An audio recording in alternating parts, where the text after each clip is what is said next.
And chat, how's it going, guys?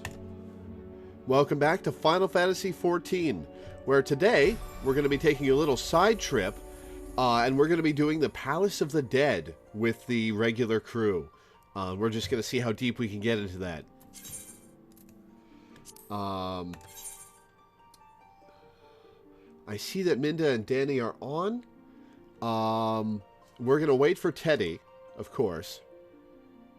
And while I wait for him, I'll just do regular leveling as a Dragoon to try to level that up. Because that's the current goal. And I'll be playing through the Palace of the Dead as a Dragoon to try to get EXP for it. Because apparently it's pretty good for that. I will join the Final Fantasy XIV voice chat in the co-op crew server. Okay.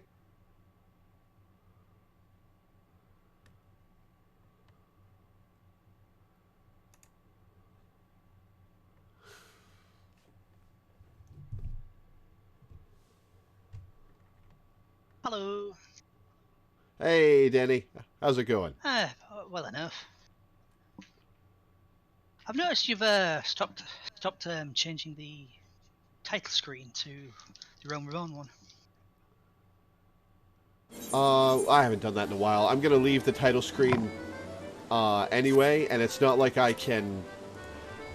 It doesn't keep... Like, if I change it to the A Realm Reborn one, it'll still be Endwalker the next time I boot up the game. Yeah, I'm mostly just concerned you might see the opening. Nah, I make sure to hit start as soon as possible. Okay. Yeah, that's good. So while we wait for Teddy, do you guys want to party up and do my daily roulette? That sounds good.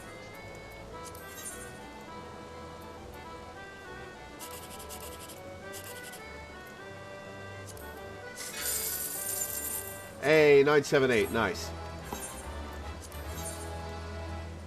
I'm about to hit 800,000 MGP. Very nice.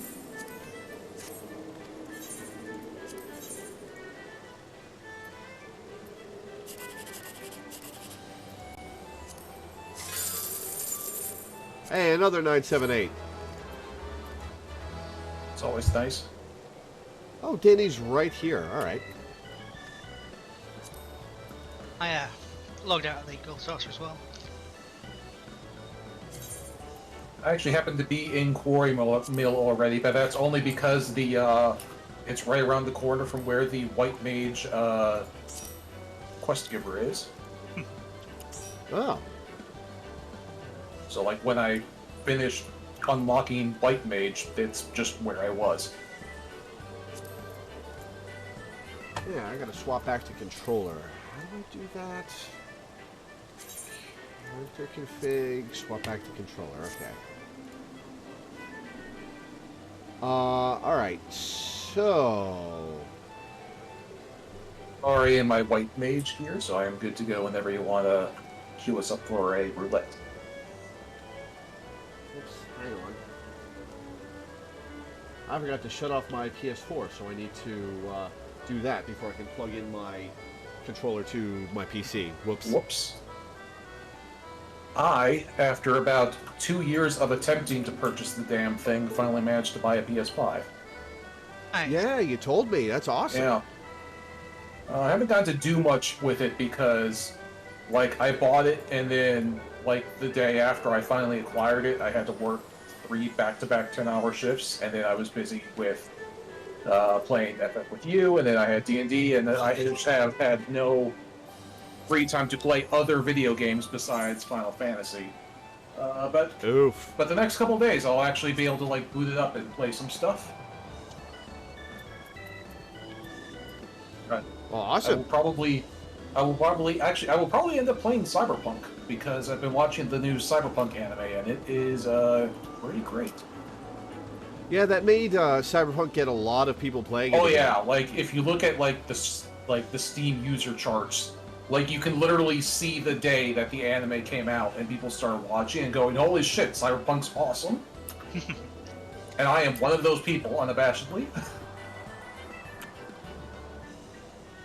And like they did a really neat tie-in with the anime too, because like right after the anime came out, there was a big update to the game where they added like a bunch of like weapons and gear and stuff that the characters in the anime use. Huh. So like, you know, there's one of the characters has like this cool like razor wire wrist, this wrist mounted razor wire thing that just swings around and dices people up with it. And that wasn't in the game before, but now it is. So you watch the anime, you go, wow, that girl is really cool. Or like the other character has like a really cool shotgun that's pink and teal. And you go, huh, that character, I like that character and I like that gun. I want to play this game and get that gun. And now you can. Nice. Oh, we've got a newbie with us. Yeah. So the people playing the game for the first time just because of the anime will not go away disappointed.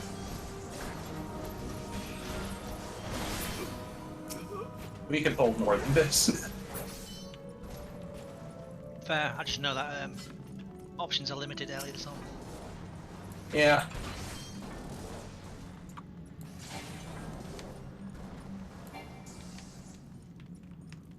Yeah, I've been running leveling roulettes with Conjurer all morning, so I have a pretty good feel for where the limits are right now. Good. How much EXP do you get from leveling roulettes after your first random one? Do you just get like normal dungeon EXP, or is there some bonus? Oh, that's... Yeah, it's a daily bonus. Yeah, but the regular dungeon EXP is still pretty good by itself. As long as it's as long as it's on level. Yeah. As long as it's near-ish to your current level. Yeah,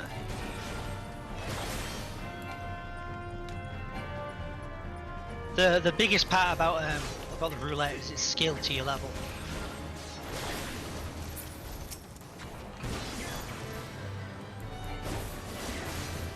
So level 89 will get just as much of a percentage as level 12. Mm-hmm. Not 12 because you can't go into 12, but you get my drift.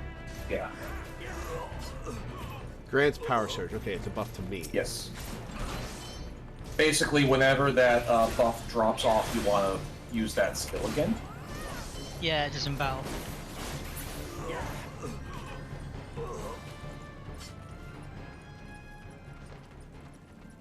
Yeah, eventually, Dragoon has so many buttons that basically works out where basically, like, Dragoons basically have 2 rotations, like, it's like 1, 2, 3, 4, 5, 6, 7, 8, and by the time you get back around to 2, or to number 3, the combo will have dropped off. But that's not until way later that it gets that convenient. Until then you have to, like, actually think about which finisher to use. Yeah. Gotcha. One of the finishers is also a dot. Oh, I like dots. War dots.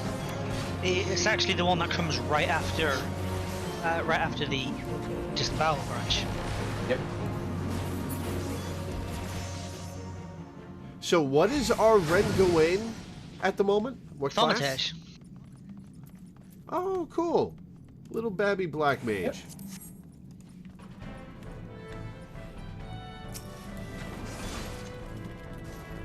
I thought that's what it was, but... Yeah.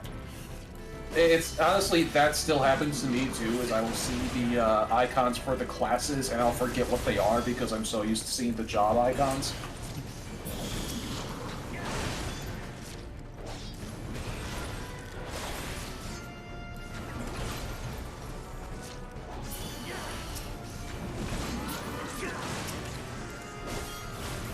Hello. Cole joined us. Let's hit him in the face with an axe. Excellent.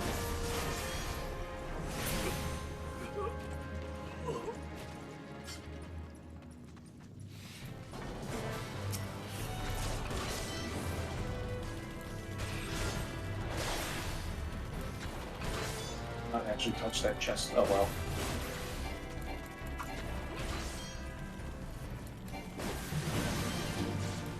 Oh, you've got a big pull, huh? All right.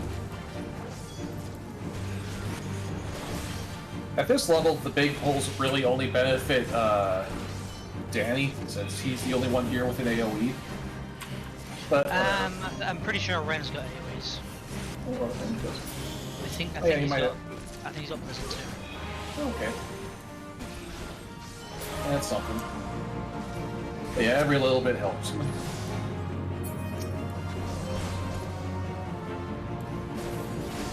Plus, it gives Minda something to do. Yeah, exactly. Also, it's kind of nice that Ren actually used sleep, which is still which at the moment I noticed I switched to using single target attacks. Okay, remind me, where can I see the buff on me that I get from disembowel?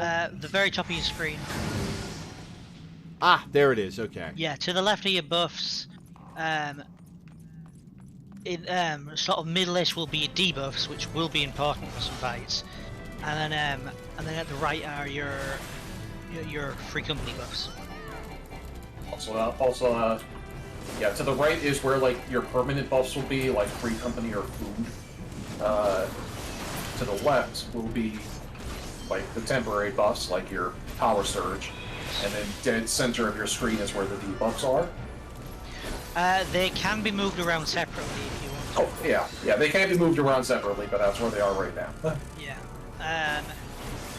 You can also set it to you can also separate conditional buffs such as thunderstorm or whatever it's called, or fire starter, to have them appear separately. So on my main character, I have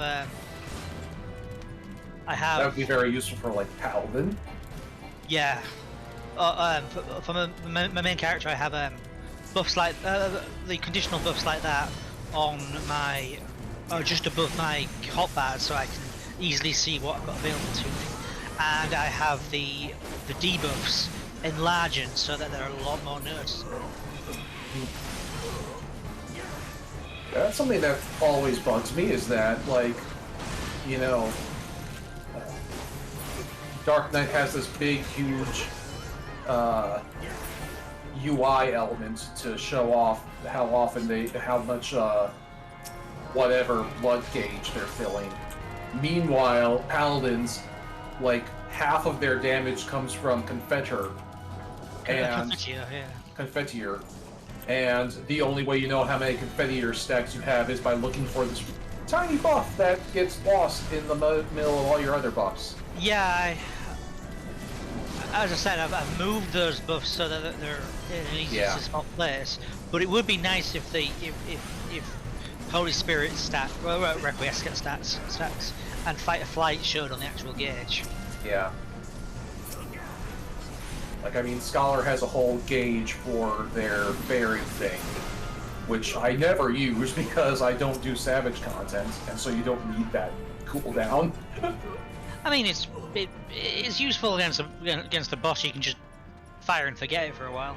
That's true, but it's still, all... but still, like the like UI real estate to importance ratio is like a little off from job to job. He keeps putting them to sleep while I'm in the middle of an overpower. So the moment they get put to sleep, there's a shockwave that wakes them back up. He'll learn eventually. No, not this time, because we're done. More or less. Fair. There's still one quote unquote boss with mobs. Yeah.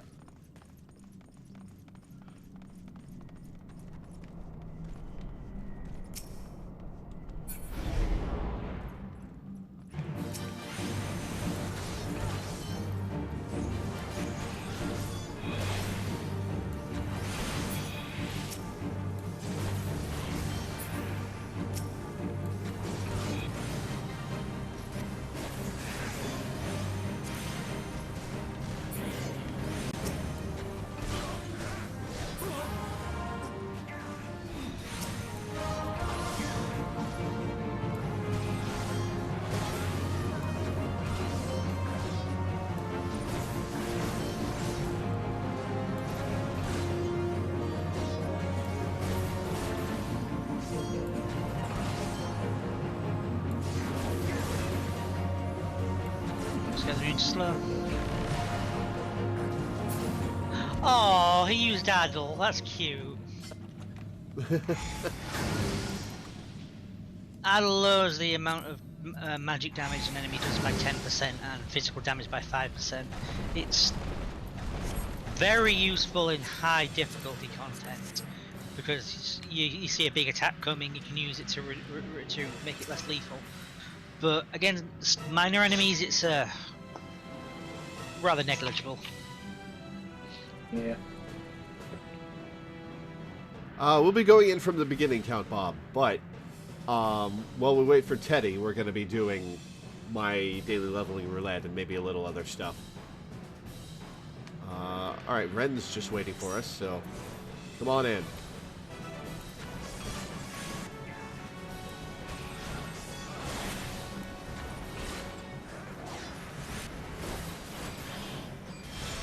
You could always possibly try picking up Red Mage, by the way, for Teddy. Oh yeah, there we go. Red Mage and Samurai are both sitting there waiting. I almost suggested something else, but I think Teddy would rather be present to watch that. Yeah. I'm just saying Red Mage and Samurai because Lore has been a completionist about picking up every single job. Oh yeah. I'll get to him eventually. Yeah.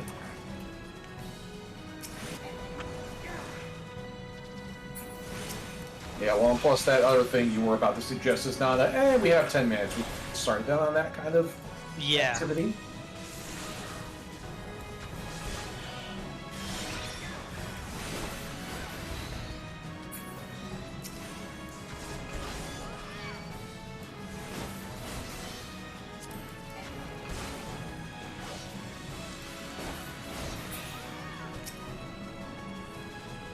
I don't think the new guys figured out that we have to kill the imps to actually damage the boss.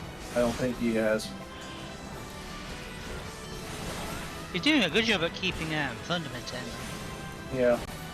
Yeah, like he's got that newbie thing of like, I mean, that's why he used Addle before, because he's got that newbie thing of pressing all of the buttons but not really paying attention to like what's going on in the fight. Yeah, I think he's got potential though. Oh yeah, he's got potential. Happy to give him a commendation. Yeah. Well, I mean, we have to because he's the only option. Yeah. So this confused little sprout is about to get 3 commendations and have no idea why. Yep.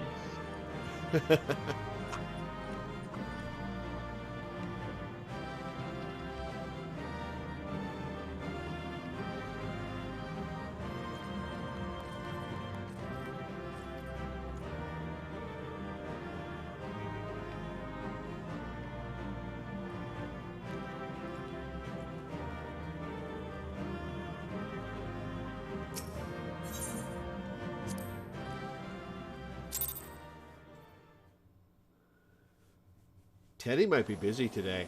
I know, He hasn't shown up I yet. spotted him online a minute ago and then he popped off again.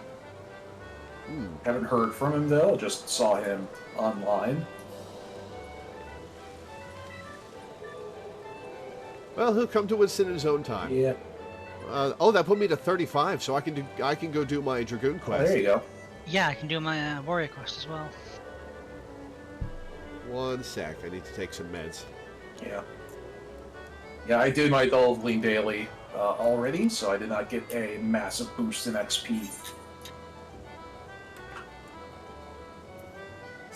I'm off to see Curious Gorge.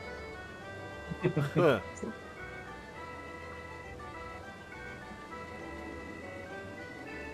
He's not the only broken with a comedic name. Yeah. There's also Broken Mountain.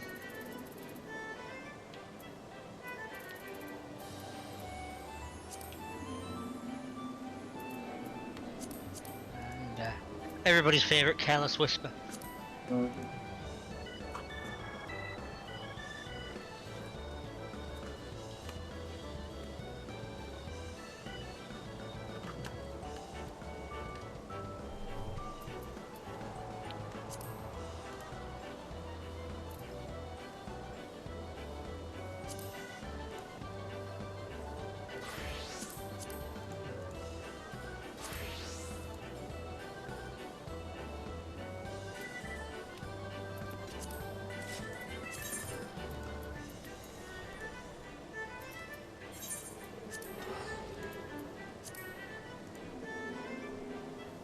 Huh.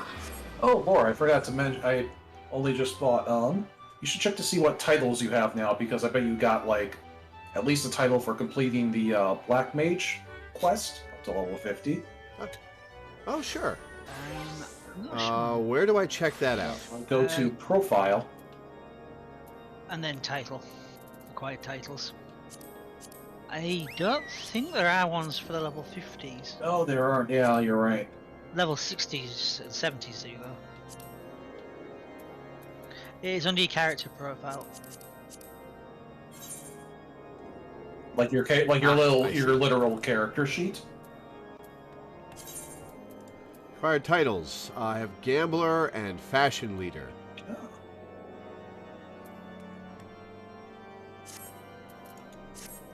Cool. Yeah.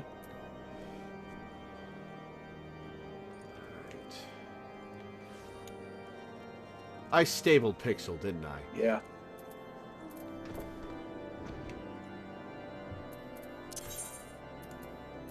So I cannot ride him. Damn. Hey, do you have any other mounts yet? I do, but I like Pixel. Titles may need to be claimed in the achievements menu. I'll check that out. No, they in a don't. sec. Titles automatically enter into your book. It's gear is what you have to pick up in the achievement menu. Yeah, and mounts and minions. Yeah. Gear, mounts, minions, orchestral rolls. Anything that's like stuff. The titles just automatically go into your character sheet.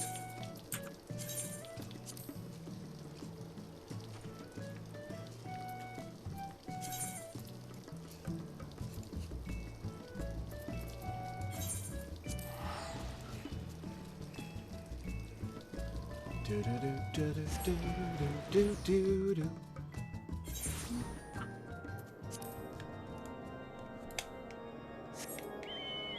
Fly, my puppy, fly.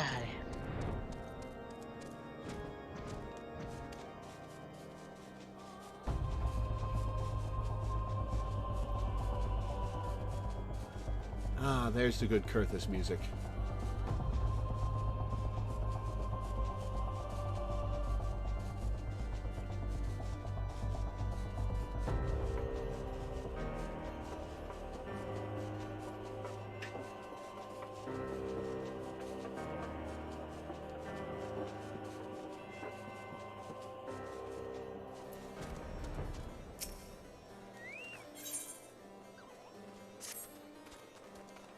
It is pleasing to see how readily the dragon stirs within you.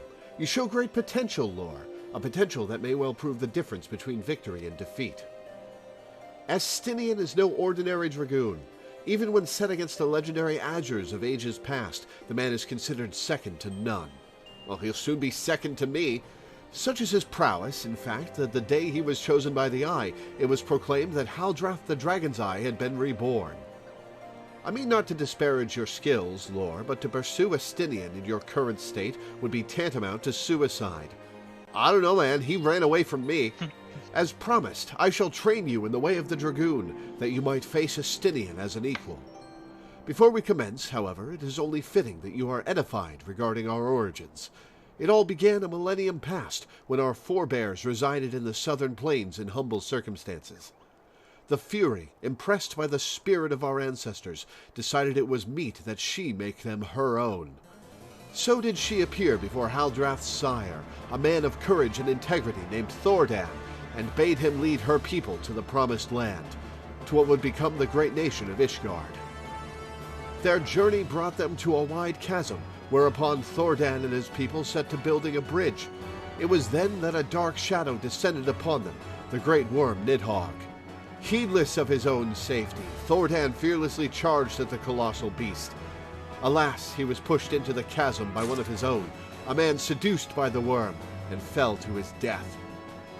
Taking up his slain sire's lance, Haldrath hurled himself at Nidhogg, even as tears streamed down his face. The confrontation ended when the young man, his hand guided by Halane, landed a mighty thrust that prized out Nidhogg's eye. With a terrible roar of pain, the great worm took wing and fled, while jubilation reigned below.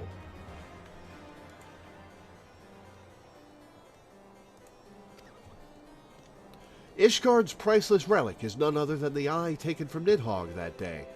It is a veritable wellspring of dragon power. Even so removed from its owner, it can exert control over the hearts of men. Haldrath himself felt its malign influence, but his love of justice brooked no corruption, and he prevailed over the power, claiming it for his own. And so it was that the first Azure Dragoon was born. Being derived from our foe, the power of the dragon is a thing to be loathed. But as Haldrath proved to us all, so long as our hearts burn with justice, we need not fear being taken in its thrall. But what is justice, precisely? Justice assumes many shapes and forms, Lore, and none can say that one is greater than another. My justice is greater than the Ishgardian justice, having seen what your witch hunts are about. So long as you hold fast to your beliefs and stay true to yourself, you leave no room for the power of the dragon to master you. But enough of history. Let us return our attention to the present. A knight by the name of Sir Bruce Simone will see to the next stage of your training. Seek him out at Witchdrop. I have to go to Witchdrop. Alright. Fine. And Teddy just posted in Discord, so he'll be on shortly. He just needs to actually wake up. Brilliant. Nice.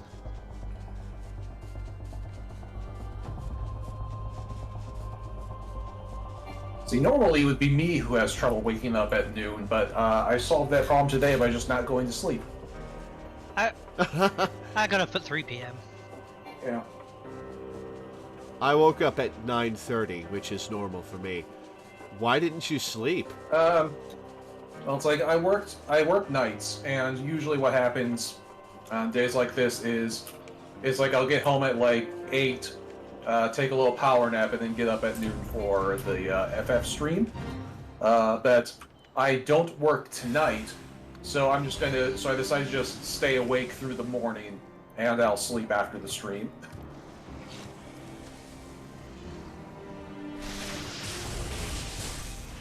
I got some coffee, so I'm good. Oh, right, I have to drop down in Witchdrop. Yep.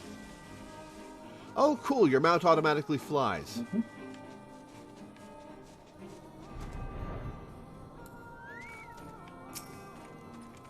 Yeah, I would probably be more tired if I had tried to sleep, because then I would just be like, oh, I want to go back to sleep? Shut up, brain. Yeah. Yeah.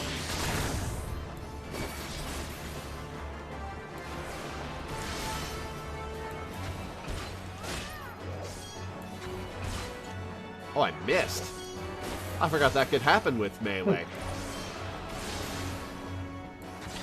It can happen with magic as well.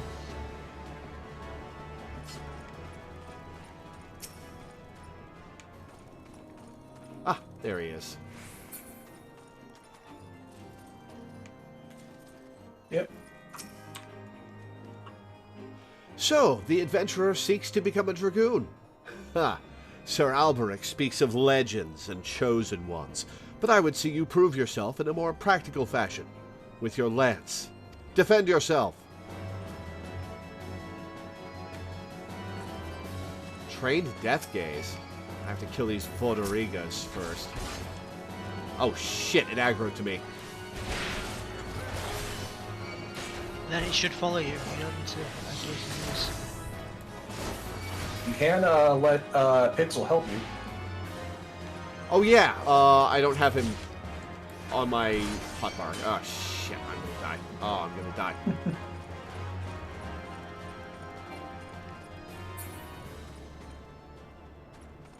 Okay, shit. I need to put him on my hotbar. Hang on. I have the wrong minion of light. Nope, not the white mage. Not the white mage. There we go. Alright. Hi, Teddy. Hello, fantasy gamers. Hey, Teddy.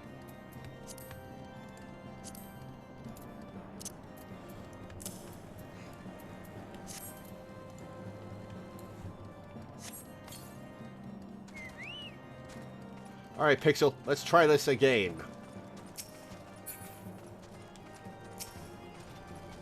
Oh, I ended the I ran away, so I have to talk to him again to start it again. Oh well.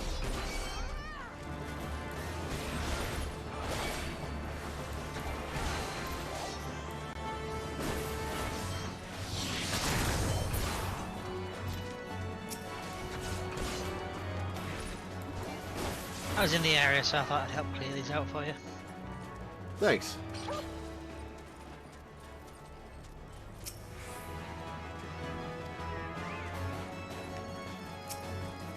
I don't think I can interact with your duty one though, so I will head back onto my job quest. Best of luck.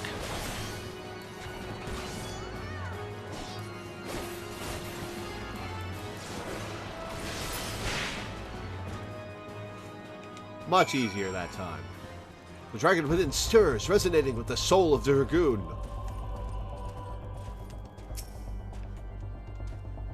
You have some skill, I will give you that, and the glow of your soul crystal. Perhaps Sir Alberic was not wrong about you after all. Now, return to him. Your training here is complete.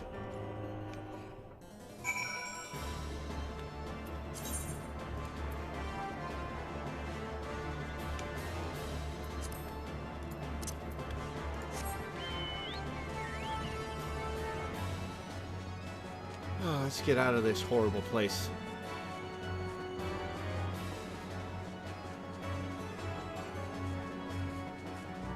You say as we are about to dive straight into a literal crypt. Mm-hmm. Hey, I'll take a crypt over a witch hunt place. Yeah. Oh, while I'm here, I should probably invite Teddy to the party. No, I just realized that the two like job quests that I'm very much like, oh, I really, really want Lore to do these. Both involve fantasy Catholic France. I'm so sorry, Lore.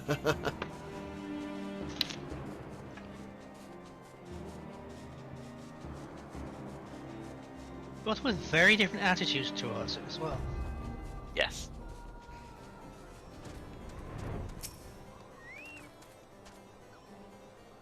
The soul of the dragon grows ever stronger within you, Lore. Clearly, your trial was a rousing success. Hey, Jade's Escapades! Thank you for the follow. Welcome aboard. I need only observe your crystal to know as much. Yes, though you have only just begun to walk the path of the Dragoon, it is clear you possess the talent to become a Stydian's equal. Go forth and make the powers you have obtained your own. When the time is right, we shall proceed with your training. Alright, what is this? Elusive jump. Oh yeah, I have the jump ability now. Execute a jump to a location 15 yalms behind you. Cannot be executed while bound. Oh, it's an escape ability. Alright. Melee DPS love that ability.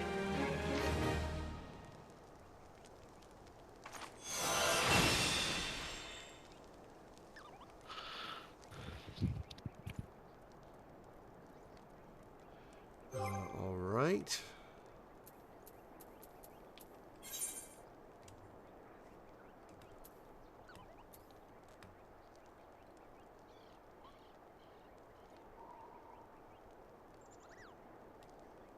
I need to remember to work jump into my rotation. Or is it part of the rotation?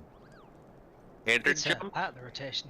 Yeah. Well, it's a weavable skill, so you use it between global cooldowns.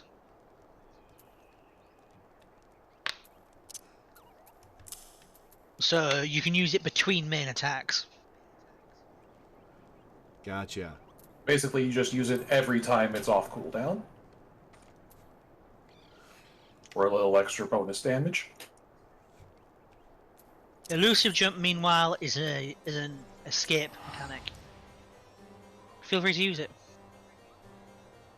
Cool. Yeah. I mean, give it a shot now. It's always fun to use. Oh, I can just use it randomly? Alright. Yeah, you Cool. it's one of the only engages that doesn't. Disengages that don't need you to target an opponent even. Yeah. Oh, cool. The thing. And it's on a 30-second cooldown. Yeah. Alright. See, the thing the really pro players do is they will jump up, spin around, and then do the backwards somersault, and then flip around Move again. forward. Yeah. So that they backwards jump and move forward. Yep, I do that. I do that in Alliance raids a lot. Yeah. You probably can't do that with the controller. You literally do not have the the joystick turn radius to do that. But with mouse and keyboard, that's totally doable. Cool. Alright, everybody get to Quarry Mill. I'm on my way. Everybody ready? I just handed in my quest note. Teleporting over now.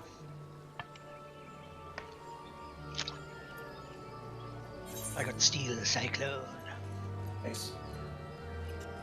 So do we have to start from floor 1 again? Yeah. I'm not sure. Yeah. I'm not certain. When you we're have not a stone, you're considered to be a different thing. So okay, yes. so yeah, we will. Yeah. Also, deep dungeons have 2 save files. You can if you use 2 of them, you would have to erase one of them to try again. You can just erase the one that we started yesterday, because we're going to start fresh and try to do this. Try Yeah. and follow through with this setup. Yeah. So I might as well reset the progress on that one. Wait, I keep the Aether Pool stat bonus? Yes. Oh yeah. Oh, cool. Permanently, unless you decide to transform them into Ether Pool grips, which let you bring a those glamour item. special weapons out. Yeah. I mean, they are more than a glamour item. They do have stats. It's just They're very They're easily mostly- outgeared by script gear.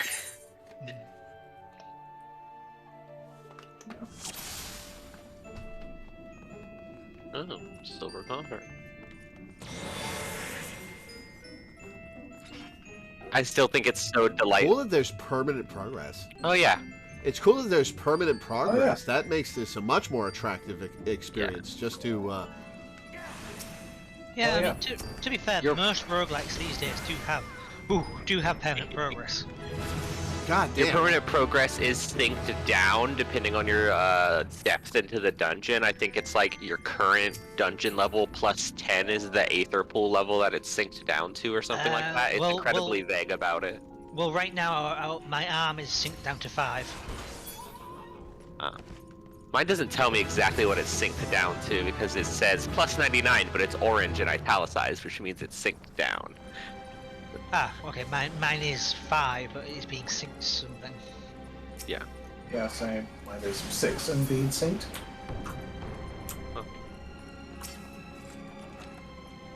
But it does kind Wonder of of let you be strength. overpowered, which is fine. Ooh, blue chest. I also think it's so fun and such a nice little detail that even though Red Mage starts at 50, its starting abilities still have like a level range for each of them. Yeah. And Red Mage technically starts without any spells. Mm-hmm. Oh, Just is for that Really? is it Yeah. just the first hit in the Miller combo? Yeah, it's just riposte at level 1, and then at I level got 2 you get Jolt. Stab. Yep. But yeah, all the jobs that start above level 1 do in fact have like a level range where when they get their spells. Mostly for probably this. This is probably the only content where that matters. I guess, dungeons that you're synced down into in the leveling roulette or that you're doing with friends. Yep. Oh, by the way, Blue Mage can just do whatever the hell it wants all the time when you're in dungeons. the glow of each of these weapons, almost always, is the same color as the job stones that you equip. Oh, cool. So you've got the blue of the dragoon, I've got the red of the warrior, and the sort of peachy tone of the white mage one. Yeah, the white mage stone is kind of like it's kind of shaped and colored like an egg. Are you telling me that Red Mage's Jobstone is red? Well, to be fair, the Kinner weapons don't count. Once you get to the Kinner, they're always red and black. Yeah, once you get your weapon and arms above, weapon and armor above, I think it's like 66 or something. It changes form into that dark red one. That's Oh yeah. that Teddy's using. By the way, Cool. Mindo, when we're between floors, remind me to hand you some echo drops. Oh yeah, those will be important. Yeah. Got a steel. Oh yeah, we've got 3 Commanders of Witching. Nice. Yeah, having the What do those ones do? They transform all targets within range into a frog, imp, or chicken. It's useful for an oh god, oh fuck situation. Yeah. Nice. chest. Yeah, sorry that I woke up and I was like, oh, I could start my day, and then I look at my Discord message and I'm like, right, I agreed to do Palace of the Dead today. Sorry. No, man. no, you don't have to be sorry. I'm the one that forgot an engagement. Ribbit. Oh, did you get frogged? Ribbit. Nice. Yeah, Nice. I got love frogged it. the last floor, but I didn't say it very loudly. Oh, it makes me happy. Bryn Lilypad will.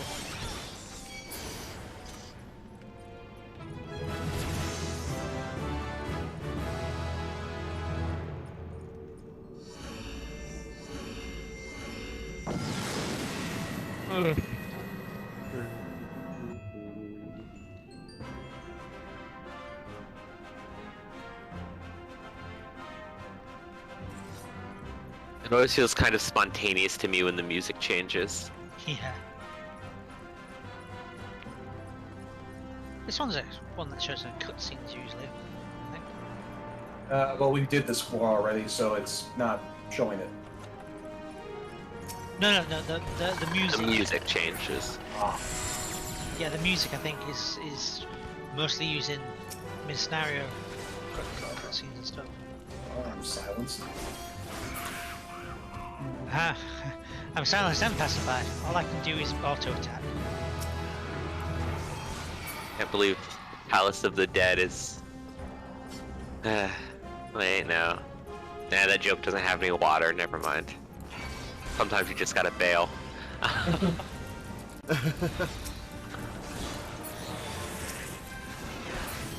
But if there's no water, why would you need to bail? It's not going to flood the ship. Because you have to hit the eject button before you leave the atmosphere, because you won't be able to make it through space to the gym homeworld. Fair play. There's nothing in that room. Yeah, but we're killing things anyways.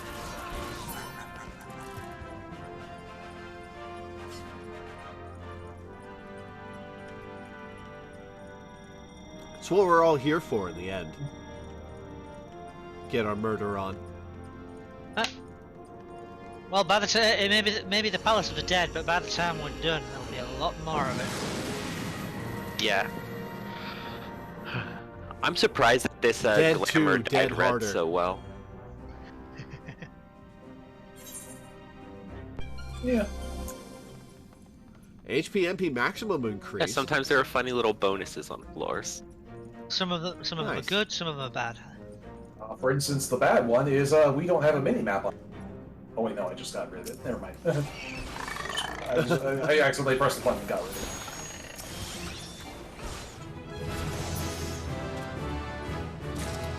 Although that is a thing that can happen, where like there are floors where it's like, oh, there's something is blinding you. You can't see the map. I don't think there's an Minimap one.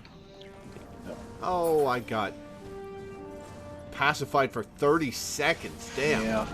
Yeah. Min didn't get rid of it with Esther though. Oh yeah, I can't get rid of it. Yeah. Do you see these statuses have like a white bar above them, Law? That means Esther can get rid of Yes. them. Oh, cool. That's why I was talking about giving Minda echo drops. Yeah, Between- because I'm the only one with Asuna, and if I get silenced, well, that's just tough luck. I can't believe that I get a heal later, I get a res later, but I don't get like a Vera Esena. Oh yeah. By the way, do you guys know the etymology for Esther? No, actually. I'm assuming it's like some sort of Japanese slang. The first time we ever got Esna, it was also the companion of Basuna. And the Suna bit is the Su comes from status, and the Na comes from Naoshi or cure. So the Suna is status cure, while the and the Ba are for eternal status because it was statuses that stayed after battle, and battle status for the stuff that didn't persist after battle. So Esuna is eternal status, now a cure, and Basuna is battle status cure. And then they just stuck with Eternal Status Cure. Yeah. Eternal Status Cure sounds like a nerd rock band name.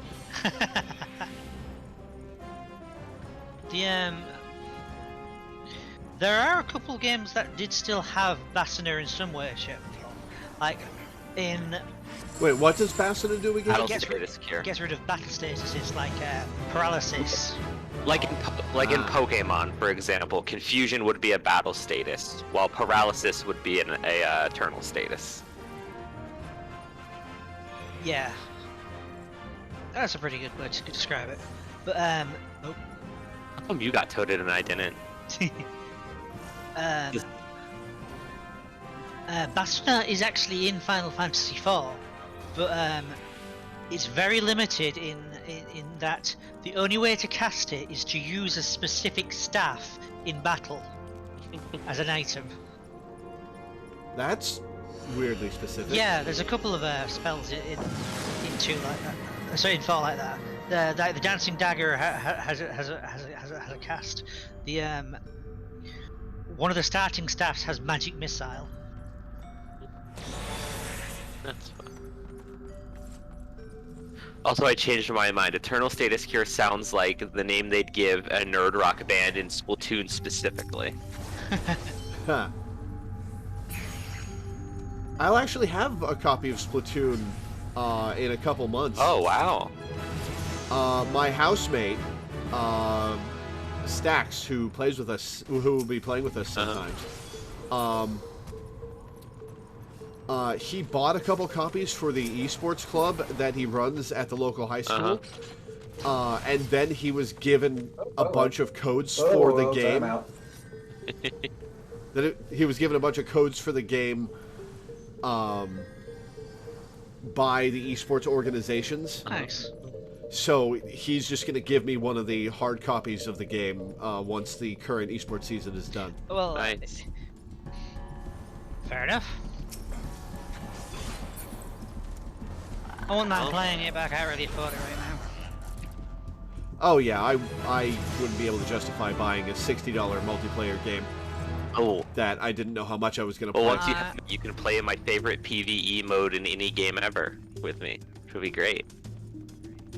Oh, it's that good? Salmon I Run, really right? like Salmon Run personally. It feels very good to play, especially when you're playing with people who you can communicate with. Yeah, I have literally never done Salmon Run because it's only available a certain time of day and I'm never. What? Yeah, that's how it was in 2. Yeah, in Splatoon 3, it's always available. Okay, well that maybe I'll actually be able to that's do it then. much better. Yeah. Yeah, At least I never got a chance to do it when I played Splatoon 2. I'm like doing that finger eyes thing with Nintendo right now, being like, if you ever make this unavailable. I wouldn't use the intuition that we've got right now because the intuition lasts either until you find a piece of the heart, or until you reach the next batch of floors, so basically a boss. And we're getting close to the boss, so there's no point in using it right now because we'll probably not really get its worth out of it. Also, salmonids in Splatoon are so funny to me because, like, you've probably seen like what they look like. They're salmon with a bunch of cookware and cooking utensils and everything that they like fight with or use as armor.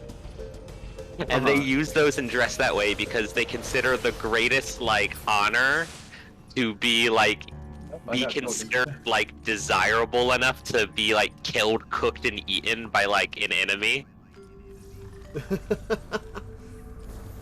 Huh. Oh, I love the Toad status. That's so cute. It's a bit of a nightmare if you end up getting into a big fight and then your tank gets turned into a frog just before they can actually get aggro. Well, that's what the Succubus Transformation is for. Oh.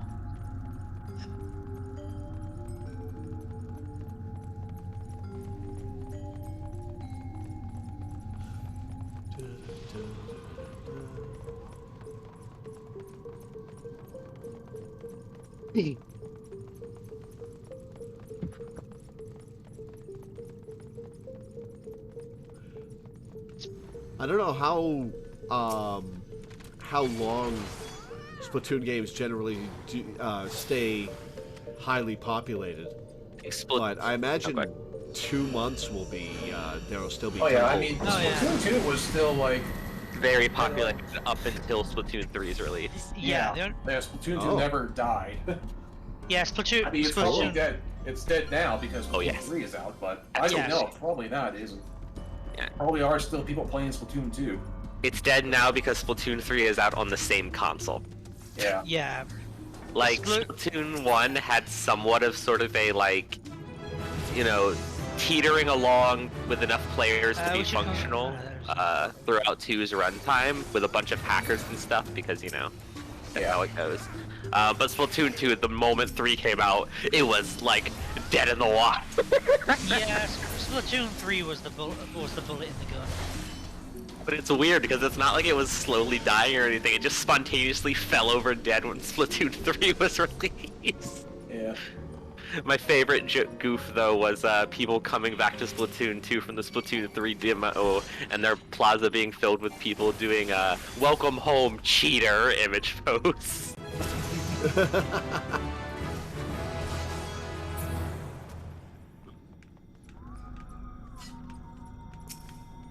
Someone is really trying to get the Commander of Sight out of the treasure coffer.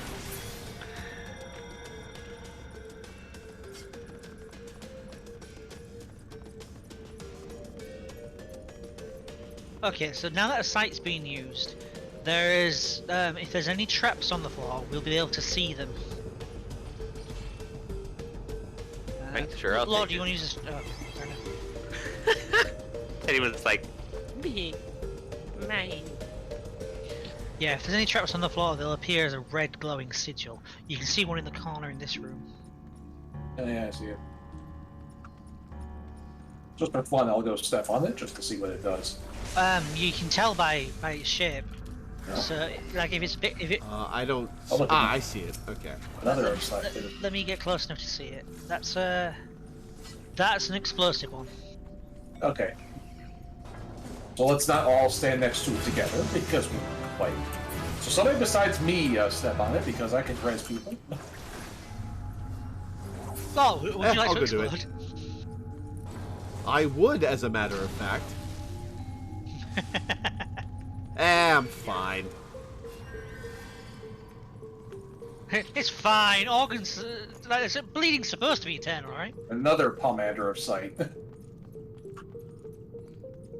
Yeah, Pomander of Strength. Okay, And Law, you use a Pomander of Strength. That's. press C. Oh, hang on.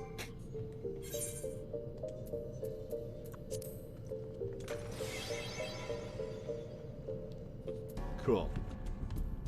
Stress, and there we go. So it took me a while to actually look up what these pomanders are. They're little like scent balls. Yep. It's weird that we're level 20 and there's 200 levels to go before we're level. Yeah, 60. at level 50 you reach level 60 and cap out, and then the rest is like it starts getting challenging around floor 100. A little bit gotcha. after, actually, if you've got a good team comp and communication.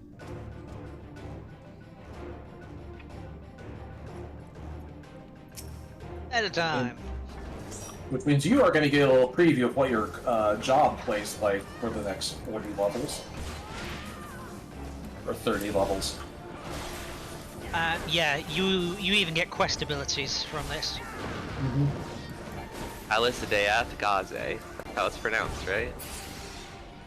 Yeah, when I unlocked my White Mage Jobstone, I got on my main character and just took a screenshot of my hotbar so I could make sure that everything matches up so I don't, like, confuse myself with my button layout.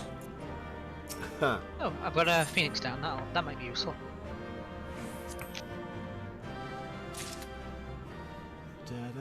Okay, so first of all... I think you got the wrong guy.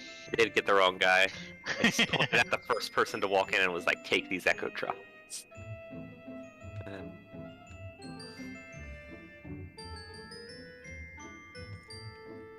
There you go, Minta. And then we are continuing. Hell yeah. But yeah, I think Palace of the Dead is a pretty well implemented roguelike. Yeah. Only lore can, yes. I think Heaven on High doesn't really add that much to it, which is an interesting choice, and I really wonder what they're going to do. Oh, this is different. Yes. This is pretty. Oh, yeah. Oh, Oh, yeah, usually the floor decor changes from. Oh, yeah, the floor decorations past floor 100 are whoo. Oh yeah, past the Gorgeous. floor 150 is incredible. We'll get there someday. Probably not today, because I only have like 2.5 more hours. Or extensive. Oh, they're making us kill frogs. No, they're making us kill his boyfriend Toad. I got pacified. Don't forget your echo drops. Yeah. Yeah. Is there a potion that cures pacification? Spine drops, I think. Or is that paralysis? Might be Paralysis, I think.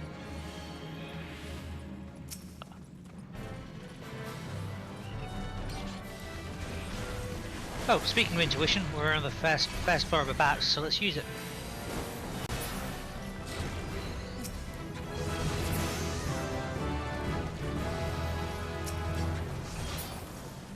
Checking back the other room, or Yeah, up to Yeah, you. yeah, there's still, yeah, there's areas. We've Yeah. still got levels to gain. Let's so. explore every floor.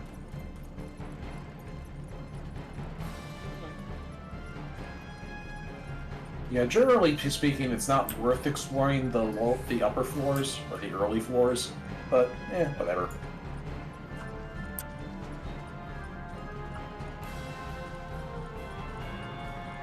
I apologize if I talk Oh, too much about Splatoon. Gas Spinning It's kind of- Adventurer. We found Oh. one of the NPCs. Oh, that's fun. Who's this? Oh, it's just a little person. Hi, little guy. We're just looking Oh, at he's him. stalking you. Nice. Is this someone from the Waking Sands, maybe? Yeah, it might be. I didn't realize you found living enemies based on the dead characters. I thought you just found their corpses or something. This is their Hey, corpse. maybe I got frogged. This is their corpse. Well, I mean, yes. I meant I thought you found them lying on the ground or Yeah. whatever. Oh, I know it is now. Lord, do you remember a group of adventurers that you met shortly after Sastasha? But it was they were led by a Rogadon who had green hair named Dolores Bear. Oh, I remember that. Right. Yeah. That was Dolores Bear's companion Kikina. Oh yeah, this was the thing. This was the thing I was talking about the other day. With back in the earlier levels, there were like 2 adventuring parties that it met back then. There's Ida's party, and then this other party led by Dolores Bear. And if you Yeah, I thought that was who you were talking about. and And they died in Copperbill Mines before we got there. yeah. Auto heal. Auto heal disabled. Oh, is that just Just your for standard. this floor? Just- Just yeah. Yeah, and that's it's the just out your of combat standard auto heal. Auto heal. Yeah. Found oh. Also, this is a really short floor. Yeah, itty bitty. Also, sorry if I end up talking about Splatoon a ton during the stream. It's kind of, my brain is very buzzy about that right now. Ow. That's fine. I need a heal.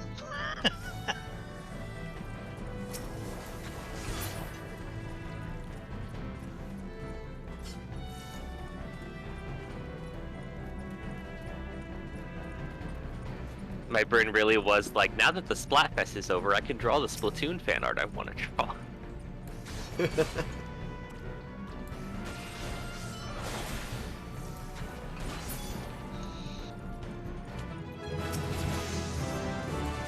Enemy was on a funny little throne up on that crystal.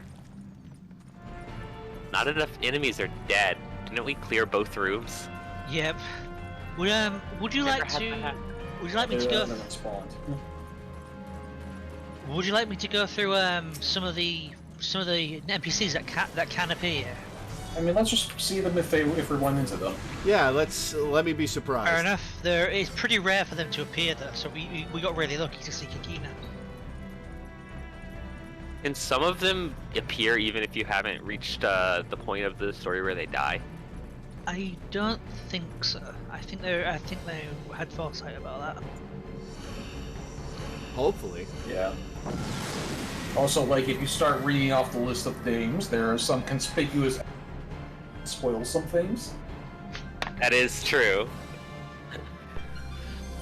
Oh, to be fair, Blinded, great. I wasn't going to read the ones that Law wouldn't know. Oh no, like, you know, there are some clusters of like, you know, NPCs where it's like, huh, that one isn't there. That's weird. Yeah, absences is what he said. Yeah. Ah, right.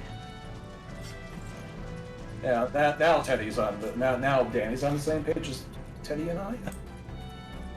Yeah, you kind of cut out part way through the sentence for me as well. Ah, there we go. These floors look so cool. I love this environment. Yeah, there's some cool ones at Palace of the Dead.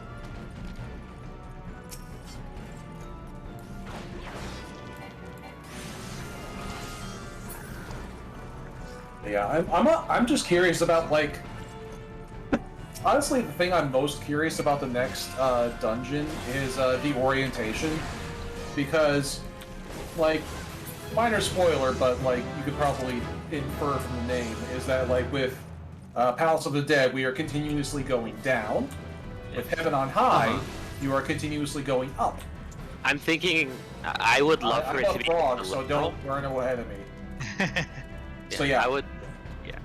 So yeah, in this dungeon we're constantly going down, have a higher constant going up. So where are we going to be going for the next one? I would love for it to be horizontal if it were some sort of like distorted subway system or something like that, or like underground that would tunnels. be cool. I can think of a few places in the game world where that would be appropriate.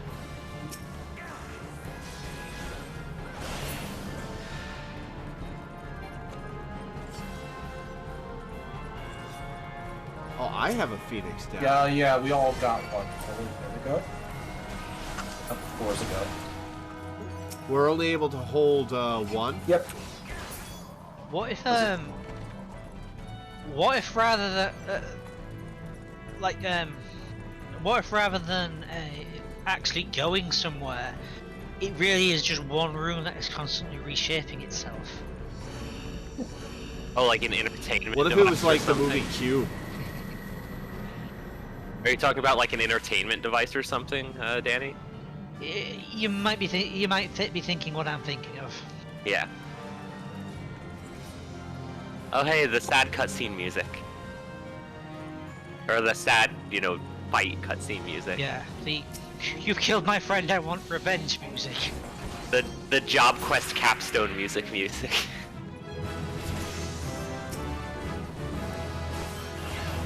I think it would be neat if the third one was like the movie Cube. Cute but fun.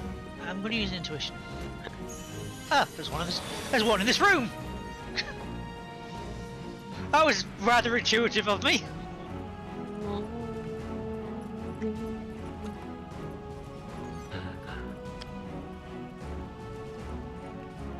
Bunch of accursed horde pieces, nice.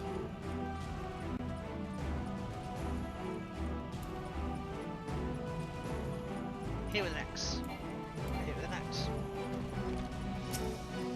Forget, do I get high enough level to get their raise? No. Nope. Right, it's 64. Yeah. We'll be able to use it in Heaven and High. Mhm. When we eventually get there.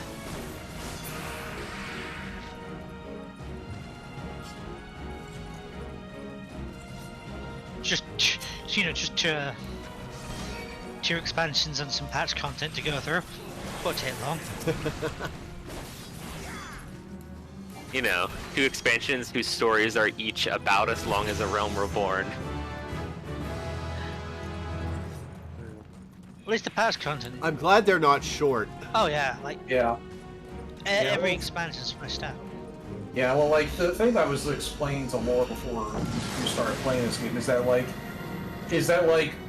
In a way, FF14 doesn't feel like one RPG. It feels like 4 RPGs, and like Heavensward is the sequel game to A Realm Reborn.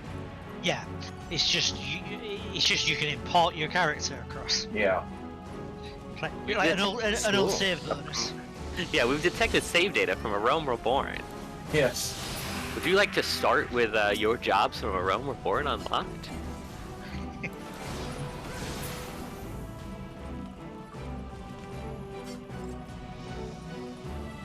One thing I really think they need for this game is the ability is a universal level sync mechanic.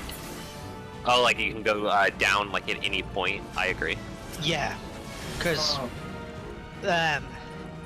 that'd make over leveling for a zone impossible that way, because you'd always be able to set yourself to the appropriate level. And oh my god, it would make Eureka so much easier to play with other people. I just haven't set foot in Eureka because none of the rewards seem interesting or worth it to me, personally. I've did quite a bit of guild recently, joining a friend in Eureka. How would level sync help Eureka? You're already synced to 70. There's a separate leveling system in Eureka, and you can lose levels, and it's a nightmare. Oh, that whole thing. Well, yeah, that would be a separate thing. From my friend, I'm level 70. My friend is level 39, and okay. as a result, the only time I can actually play with him is if we go to a previous zone where the level cap is lower. I'm so glad that the Save the Queen areas just took a different approach to that kind of gameplay. Yeah, because I can't help him in his current area, because when I enter that current area, I'm level 50, and as a result, my level is just removing any experience that you get. Whereas he's 39. I've done a lot of Eureka, and I have no idea what the fuck you're talking about. You got different level caps for each area. Okay. And me being level 70 means I'm always at the level cap, and he's very early on in Pyros, but I'm at the max level for Pyros. So my level being maximum and his being low means if I join him, he's not getting any experience or the proper rewards. I clicked the wrong commenter. Anyways, say. You get what I mean now? I think so, but I don't remember Eureka working that way. Oh, it definitely does. Okay. I thought Eureka was just you go in there, you're level 70. And Nope. then you have the whole elemental energy thing for leveling. No, you have an elemental level that Yeah. starts at level 1 and goes up to 70, and it basically works the exact same way a normal level does. Oh. If you have a look in the challenge log, you'll notice it mentions about fighting enemies no lower than 2 levels below you. The thing that bugs me about Eureka is that it doesn't, under any circumstances, give you out of Eureka experience. Which just seems like a strange choice. You could at least give it at the end of Eureka's instances. Alright.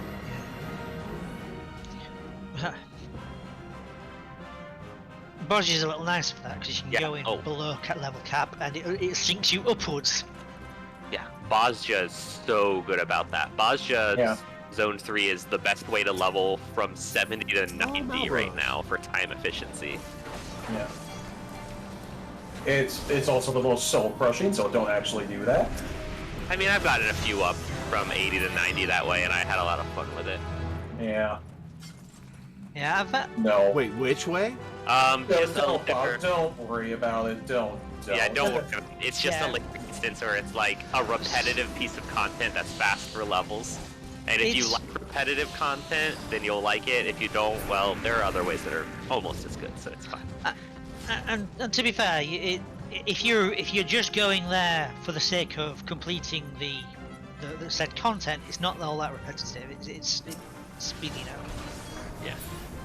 But yeah, if you were to try and level your jobs that way, it would get a bit dull. Will say it's fun being like a black mage and using the potion that makes all of, or not the potion, using the spell that makes all of your spells instant cast for the next like half minute.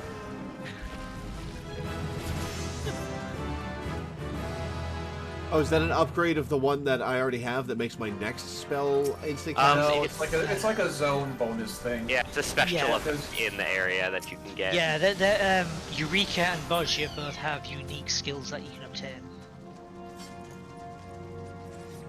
And, we kill this horde of it's enemies. like Eureka and Baja are both like these.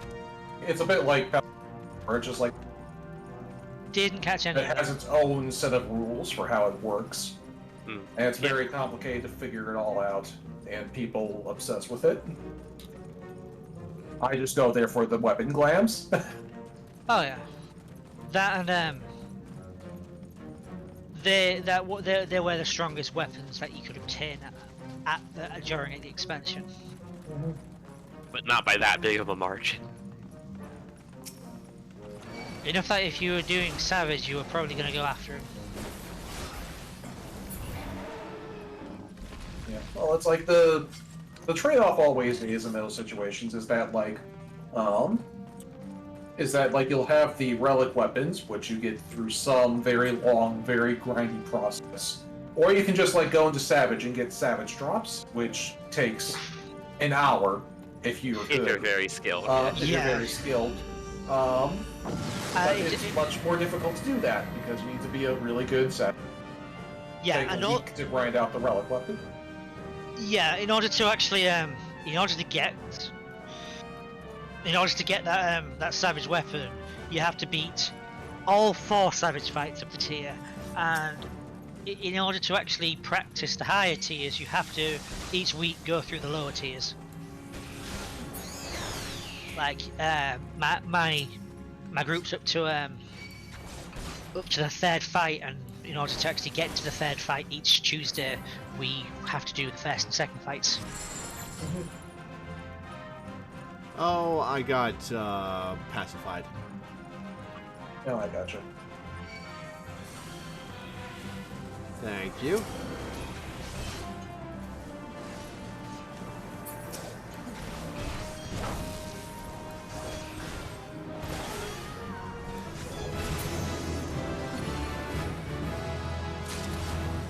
Oh.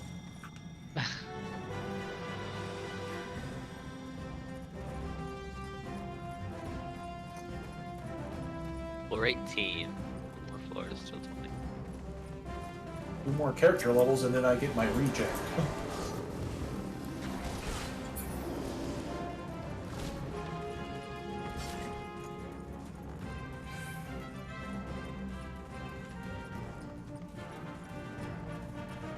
So you were saying earlier that the Palace of the Dead, it's not worth doing everything on the floor until you reach level 60.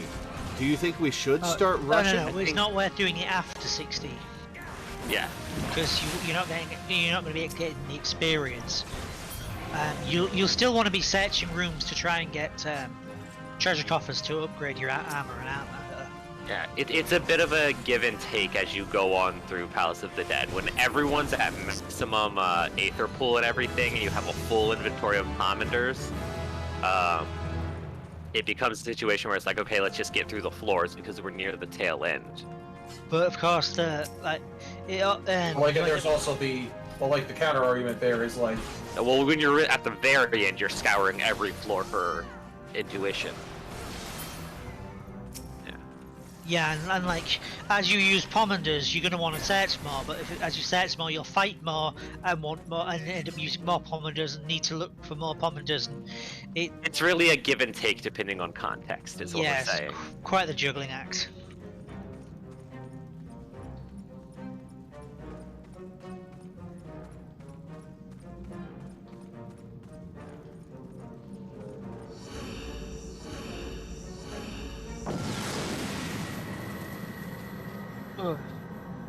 Are you remembering to use jump more? No. Well, you can hit spacebar and. no, that's the other jump.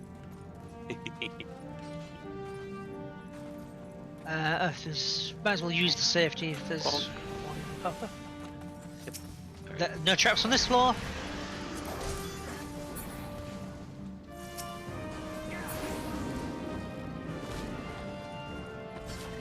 I might as well come back to this room.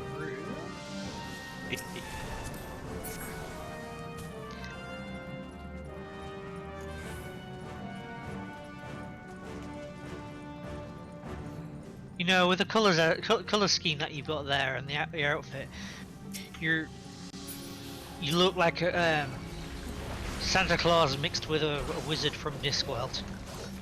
Oh, yeah. Santa Claus would be a wizard in Discworld. He would be best friends with Death. Santa is actually a character in a couple of the books. Thank God. Kind of. The Hogfather is. Yeah, but that's Santa. I've read like one Discworld book. Oh, you're missing I out. really liked it. I really liked it. It was the one where the con man revives the mail system. Oh yes, Joey Postal. I love the Moist von Lipwig. Moist von Lipwig is great. Yeah. Oh man, I read Thief of Time, absolutely loved it, and then a few years later I went back and read through the entire series in release order. My uncle loaned me Mort as my first one, but I had played the demos of the games previous to that, and then I own the PS1 game. I've got the second one on PS1. I don't have the first one. The video games are where Christopher Lee plays Death, right? I know they've got some of the Monty Python cast playing characters in it. Yeah. Oh, that's appropriate. Yeah, there's some piece of Discworld media where Christopher Lee plays Death, and I think it's the video games. That's perfect. Well, I haven't actually played the video game. I actually also have I have the third game as well, Discworld Noir, which is set in. I haven't played it yet because I still need to catch up on the City Watch books before I actually can understand some of the references in it. Oh, you haven't read them all? I've read a lot of them, but I got to the point where it's just like, okay, I'm missing too many slots to properly enjoy some of the series. Like I had holes in my City Watch, I had holes in my Blanco Witches, so Yeah, the interlibrary loan system here in Maine saved my ass there. Well, I now own every single book, so at some point I'm going to sit down and go through them all.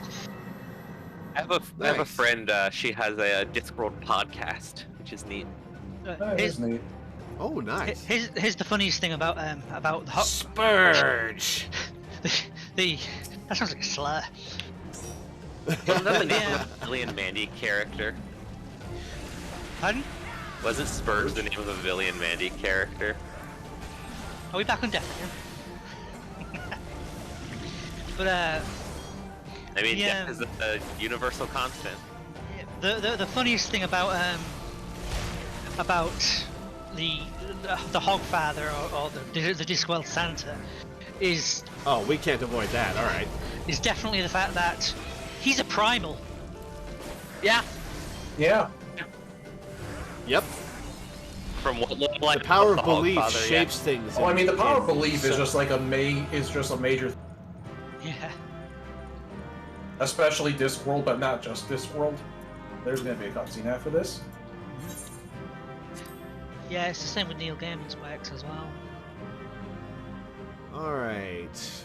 What you got for me, cutscene? Nice frilly dress. I'm not sure it belongs down here, though.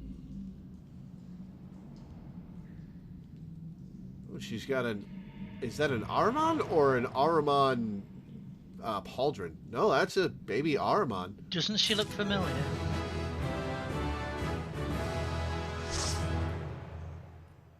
I mean, it's got two eyes, so Ahrimans tend to have one.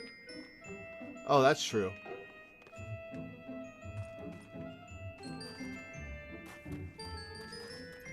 By the way, I literally checked because I was curious, because they have been doing better about fixing this for the like real money store-bought outfits, because that outfit is available for purchase in the Real Money store, and the hat does not work for Vera. God damn it. I wish I could give you the. Yeah. I wish you could wear the hat that comes with Encyclopedia Eorzea, because it is just fantastic. Sometimes I wonder if eventually It's a they'll go crime. back and just make the hats compatible for Hrothgar and Viera. I mean, they I have been understand. doing that. They have been doing that slowly, which is why I thought there was a chance of that one, but alas, no. Maybe it'll come with Yeah. time. Laura, I'm just sending you a picture of the hat I wish I could give you. Time for an intuition. This is a very red Oh, floor. that's a good one.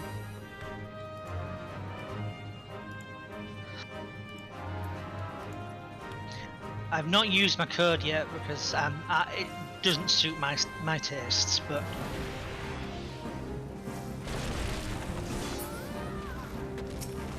Now you'll notice that enemies are not instantly dying anymore.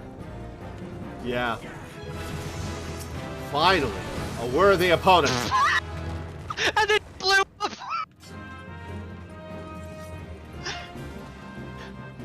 Finally, a worthy opponent.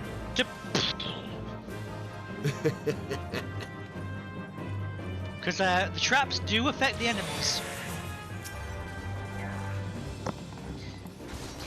In fact, Oh, each Well of our own played. flicker. Oh, God. Cool. in fact, one strategy that is used in Palace of the Dead solo runs is to gather up your enemies, run to a treasure chest, and hope it explodes. It does percentile damage, right? Like 90%. The landmines do, but the treasure coffers don't just do percentage damage. They do an actual flat but large amount. So while the landmines cannot kill you, the treasure coffers can. You can stand on a landmine and then open a treasure coffer and die. Yes, that is exactly what happened in my last attempt with the group to try and get to 200. We got to like floor 130, stood on a landmine, and then my raid leader was just like, "Oh, there's a treasure chest." Boom, we're all dead. I think the lowest we got together, Danny, was like floor 178. It was like floor 183, I think. Oh, right. Yeah, we were very near the last stretch. Yeah.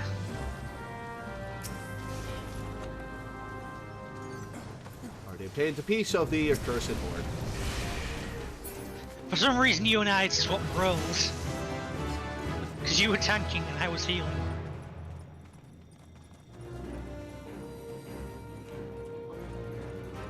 I just was dropped a second tanking intuition one right away. time. We're still on the first floor of this section, so I just went ahead and dropped a second intuition right away. Yeah. Since There won't be another on this floor, but there will almost certainly be on the way. on Yep. this set, yeah. Does the intuition only work for one piece of the accursed Yeah. One horde? piece, but it lasts until you obtain one. Cool. Or until you get to the boss.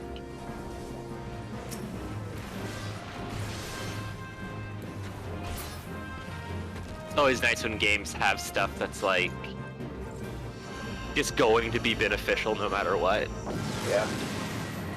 Reminds me of how, because I can't stop thinking about Splatoon, the like experience or like in-game currency buffs you can get, rather than being for a certain duration of time, they're for a certain number of matches.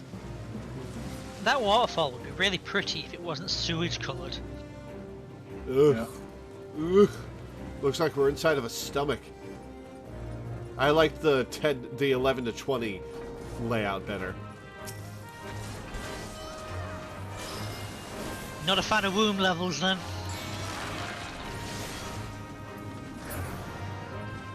Mother, I have news from the... You guys remember LSD Dream Emulator? Yes. No. Oh. LSD Dream What is it? Emulator is a PlayStation 1 game that changes very slightly as you play it, depending on how you move around in the game. You know the game Yume Nikki? I've heard of it. Yeah, it's kind of like a very early, like, relative of Yume Nikki, so to speak, and that it kind of did it before Yume Nikki was a thing. But yeah, LSD Dream Emulator is I'd call it a 3D Wanderers game. The premise of the game is that you are having dreams, and you're walking around in these dreamscape environments and going to different places within the environment. And depending on where you go, you either have your dream is kind of on two axes, so to speak. There's upper and downer, and then there's static and dynamic. And depending on where you go in the dream before the dream ultimately ends, it kind of determines the nature of how your dream was. And then it slowly influences like stuff in the environment as time goes on, including replacing the textures of things, distorting textures of areas of the dream, and etc. I was reminded of it because there's an area in the game where there are these like fleshy caves where you walk around and there's like this sort of glorpy noise when you walk, and it's like fleshy caverns, and then in one of the recesses of the caverns you can find a bunch of like bouncing little infant creatures. You can't actually interact with anything in the game though. If you touch anything, you are warped to a new environment. Yeah, if you touch a wall too long, it warps you to another location. Then if you touch the giant screaming faces floating around the arena, you'll be taught to another dimension.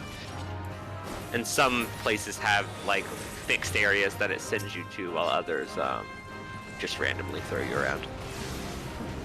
You've gotten up to a high enough level that my ether weapon is no longer synced down. I need to start remembering to javelin on my way into battles from a distance. The ABCs. Yep. Always be casting. Oh, you've got Doom Spike. That's your AoE.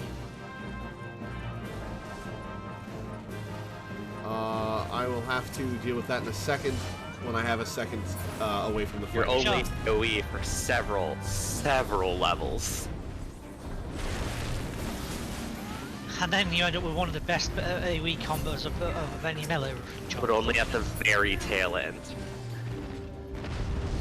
All right. Before we move to the next level, I will mess with that. Yeah, whenever you get a new ability, it automatically lands on your hotbar, but you might not be happy with where it landed. So figure that out for yourself. Way off. All right. I'm gonna. Sure. Doom Spike.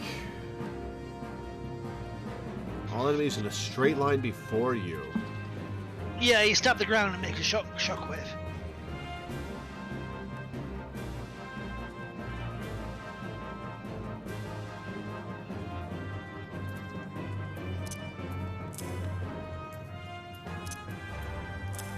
You probably want your out R2 to just be like attack moves, honestly. That way you don't you don't have to think about swapping between them quite as much.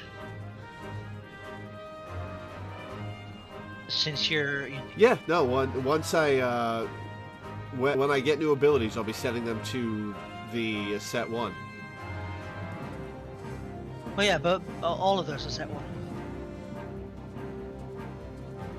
Oh wait, I get what you're saying. Yeah, because you've got on the while holding R2, your face buttons are attacks, but your directions are all out of combat stuff for the most part.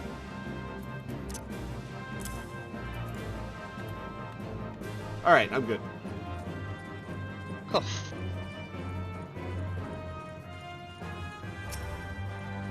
I'm so lost there. I was distracted looking There's at 3 rooms Twitter on this floor. How are you lost? I had to reorient myself in my brain after I was looking at Twitter and I saw a porcelain Among Us. My favorite new Among Us meme is how to draw sad anime eyes. Yeah. Oh yeah. Among that Us one, with yes. shoes. Draw an Among Us with big shoes. That is how you draw sad anime eyes. Mogus. And we've got a cursed horde on this floor. And a very different track. Hey, go ahead and use the Pomander of Strength, Lord. Oh, never mind. Mindy used it. Yeah. It does increase healing Yes, it does. potency.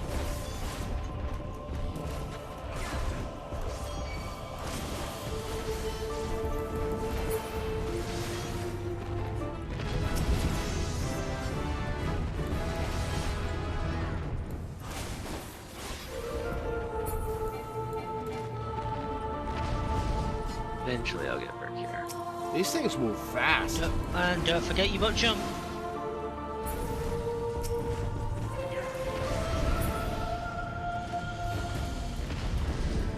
Having things on the D-pad is so awkward because it means I have to stop moving to select them.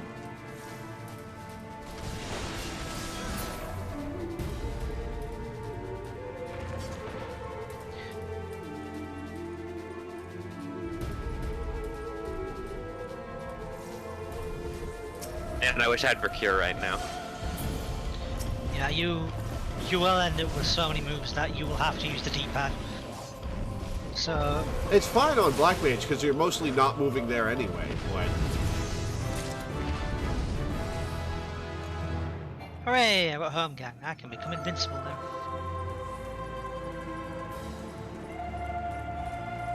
For 10 seconds, I am unable to have health below 1. Warrior is so funny, especially at high levels. Oh, a Minotaur. I love the big, broad, powerful backs of a lot of enemies in this game. Oh, ribbit. oh, That's a lot of enemies, and I don't see any. Is there a chest in it? Yeah, there is a coffer.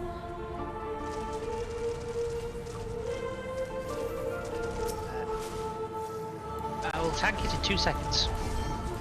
Yeah, we're fine. It's fine, it's a low level. Okay, I think I can get the coffer without pulling anything. It's a Phoenix Town, I already got. Done. Alright, well, the exit's open, so let's go.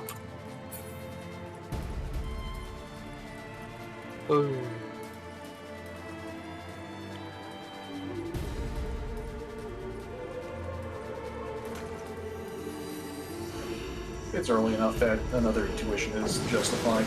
Yeah. Ah, yeah, the Ferris Serious theme is playing. Not that serious. Don't call me Shirley. I've been listening to a podcast of people playing through Final Fantasy games lately, and they've reached some games where like one of them has no exposure and the other has like partial exposure. So they're playing through 6, right? And they're just remarking on how, like, you know, they've started to realize that a lot of early RPGs sometimes have situations or encounters which are basically just a funny little prank being played on you by developers. Like, oh, here's an enemy that's invincible to all damage. You can only make it damageable by using a spell on it, but it absorbs magic damage. And when you attack it, it hides again, so you have to be chipping it down with damage over time. And then, once it gets below a certain amount of health, if it's not dead the next time it appears, it runs away, denying you experience. oh wow. So they Who thought that was a good They idea? talk about how they spent like 30 minutes fighting this thing, and then it runs away, and they don't get anything. Oof. Oh, there's that reminds me of a boss in one of the SMT games. It's a goddamn dolphin, and it takes almost no damage from physical attacks. Oh, I know what you're talking about. And magic attacks heals. You are given a hint that it's very greedy and overeats. So You have to heal it to death. Specifically, you just have to keep using magic attacks on it over and over and over until it absorbs so much magic it explodes. Yeah. I think it's interesting that more recent RPGs still have funny little pranks that they'll play on the player, but instead of it being like a haha you wasted your time, it's pretty much a oops, ooh, this thing's gonna happen. Just kidding, don't worry, we didn't do anything bad to you. And I think it has the spirit, it's just like, yeah. I think it has the spirit of it without like the cruelty of it. Reminds me of the biggest example of a joke, like joke encounters is definitely Gilgamesh in 5. Like, haha, I've transformed! 1 damage, 1 damage. This is far from the strongest of swords. Yeah, Gilgamesh was great. Oh, that's a big boy. Enough expository banter. It's time we fight like men. And ladies. And ladies who dress like men. And ladies who dress like men. For I, Gilgamesh, it's morphing time. I wonder how much of that was in the original and how much of that was the English translation. Yeah, Game Boy Advance translation. I'm assuming that an amount of it was meant to like maintain the jokey, goofy energy of the original.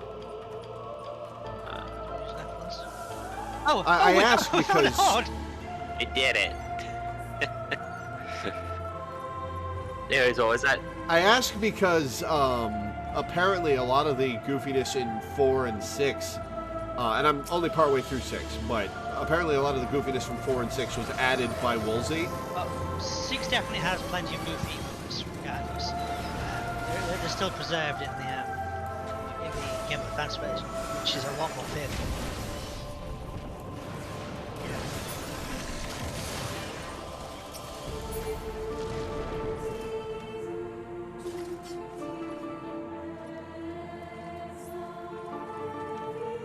Gilgamesh is my favorite Final Fantasy character.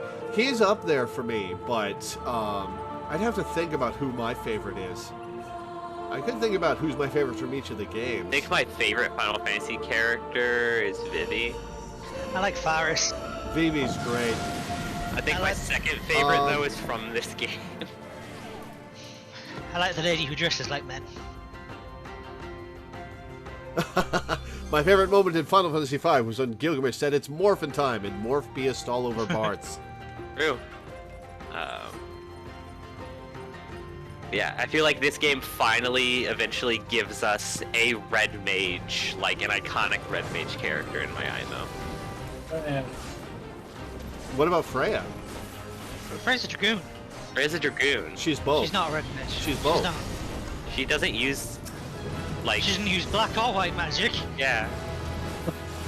She's got mixed spells that do both things. She's got dragon-themed spells, but then there's stuff like Lancet and Raise Wind, which is named after a Final Fantasy Tactics character who turned into a dragon. She's a dragon hunter. Lancet is a dragoon ability that has been around since I know 5. what Lancet is.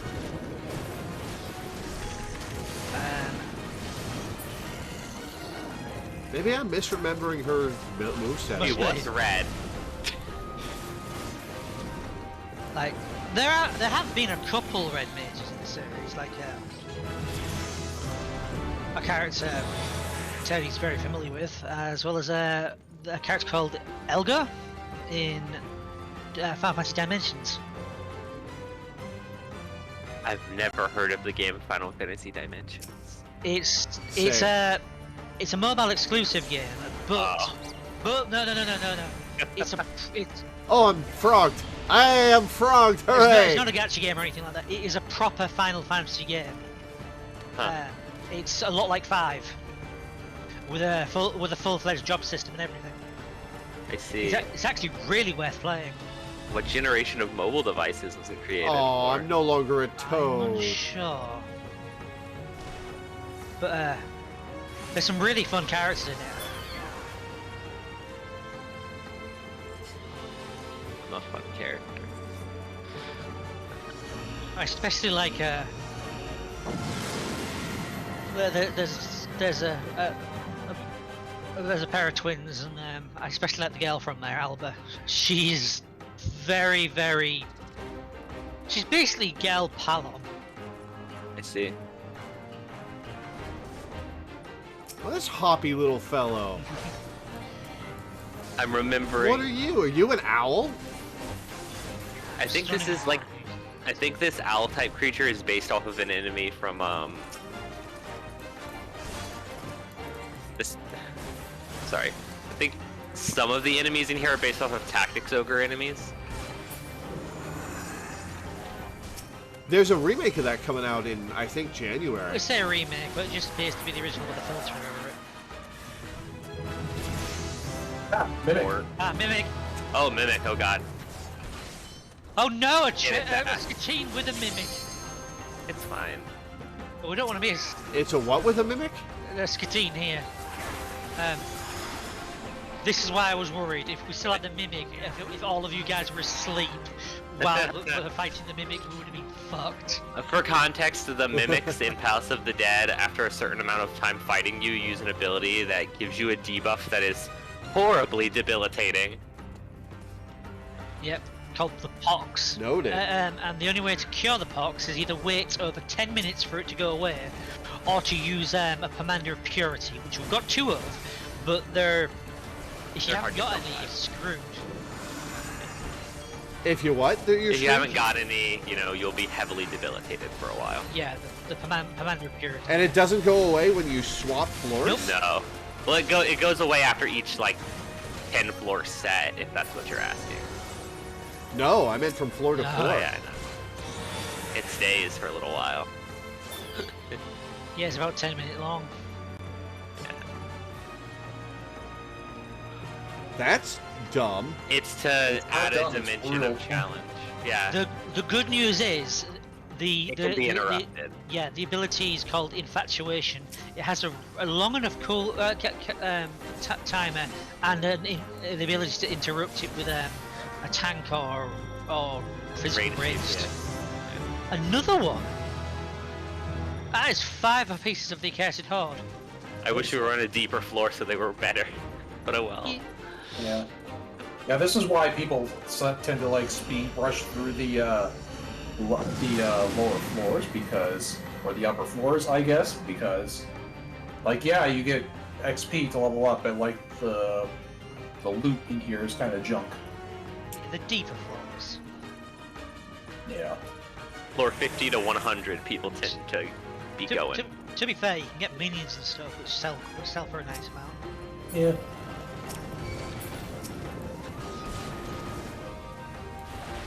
Yeah, Yeah, one last floor. I'm very charmed by the fact that they just decided, let's do a Tactics Ogre crossover dungeon. Why not? Oh, I got pacified. Yeah, I'm working on it.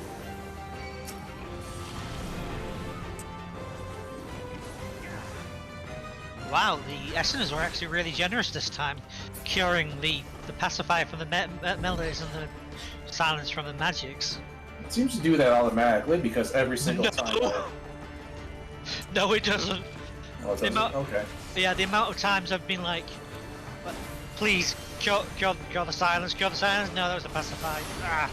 I mean, that's why when I'm a Wait, I just Asuna only cures one at once, yeah. That's very different from how it usually works. Well, that reminds me, one of my favorite tricks in, any RPG ever is... I forgot the name of the item because it's, a complicated, 18-syllable word. But there's an item in 12 that basically makes it so that it reverses the effect of any item that you use. So, for instance, if you use a potion, it will deal damage to cure.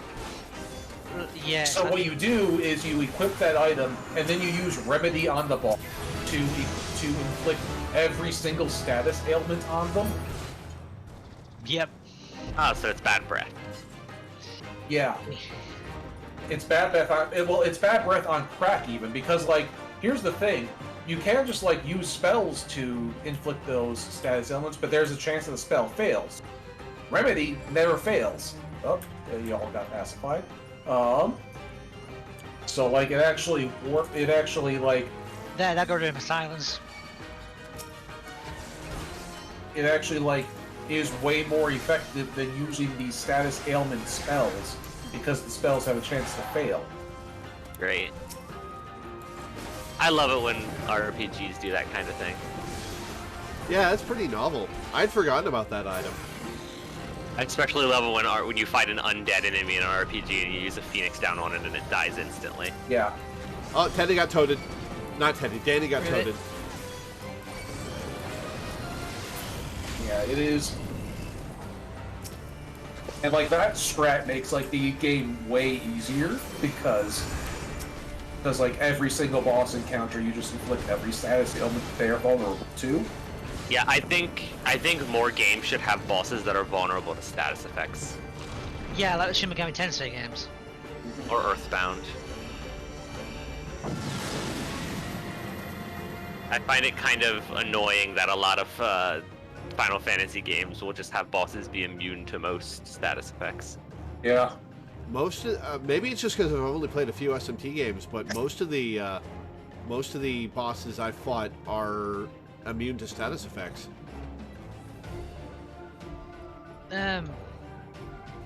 Generally, Shin Megami Tensei games will either have certain statuses that will work, or have the boss be resistant but not immune.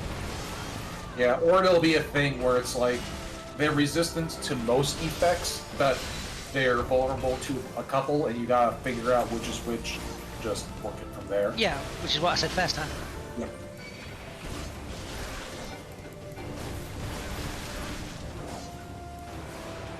You are stood in ice, by the way, though. Oh, that's why I'm slow.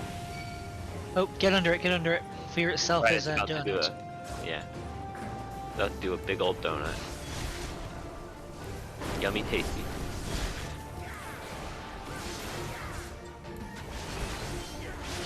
Just reminded myself of Itchy Tasty. Oh,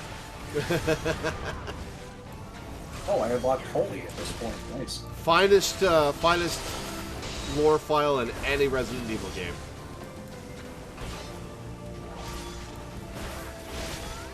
I read I played like a goofy little like NSFW horror pastiche once, and it had a file in it that was like itchy, tasty, sexy. I'm level 50. I've unlocked Benediction. I'm actually a white mage now. Up until now, I was not a white mage. I was just a guy with some healing spells. Benediction is ridiculous.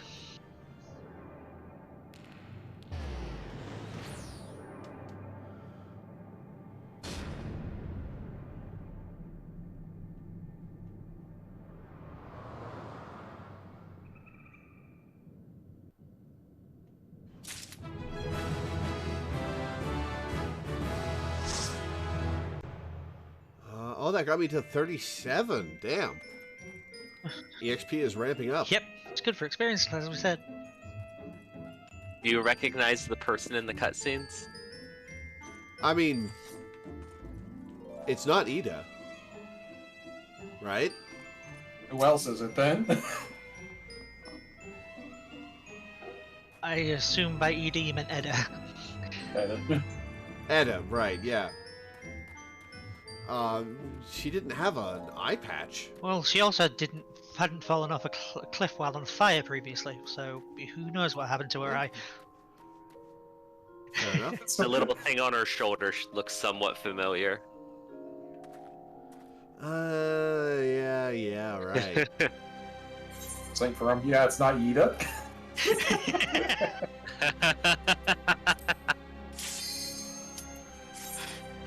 The tiny thing on the shoulder is just a very disfigured Papalima. And yeah, Sanctuarium, I agree, that was a really good thing in the Bravely games, is just figuring out what obscene bullshit you can get away with, because the game lets you. Yeah. I have to play Bravely Second and Bravely Default too. More JRPGs need to let you just, let you get away with obscene bullshit, but only if you figure it out. So you want to use strength? Laura, go ahead and use the I will.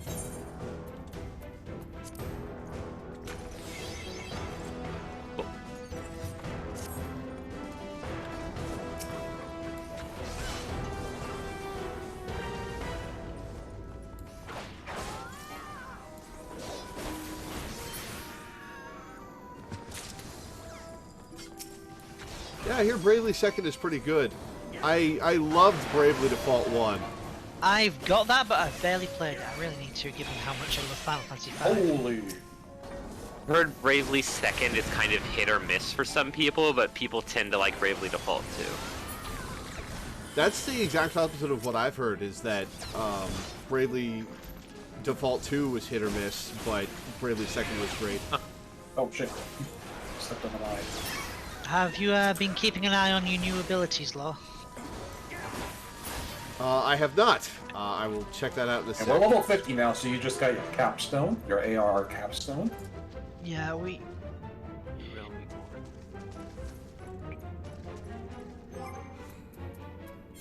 So if you press R2 and then press L2 at the same time, does that give you a different button set?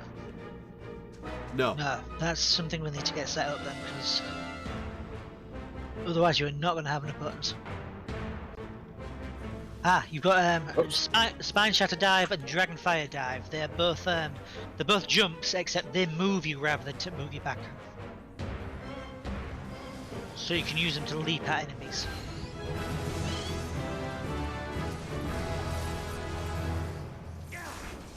Just deciding where I want to put these.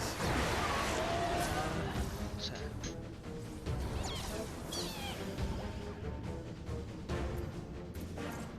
Broadcast the room game.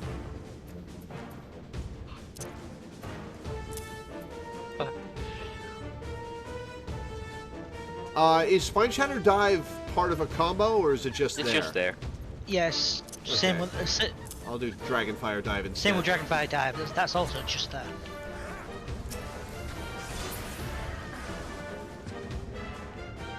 Alright, I'm ready You'll to want move to on. use both because they're both very powerful attacks.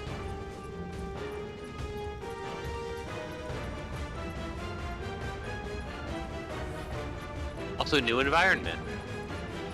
Spine Shatter is single target. Dragonfire Dive is an AoE. Oh, it's got a 2-minute cooldown. That's why I should have both. Yeah. Okay. Most abilities that are not global cooldowns will have either a timer or a resource needed for them.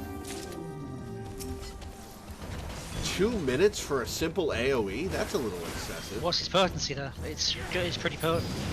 Like 300. That's pretty Yeah. potent given it's an AoE. Yeah. Yeah, that's just basically a bomb that you get to lay on the field. Yeah. It just happens the explosive part of the bomb is also your face.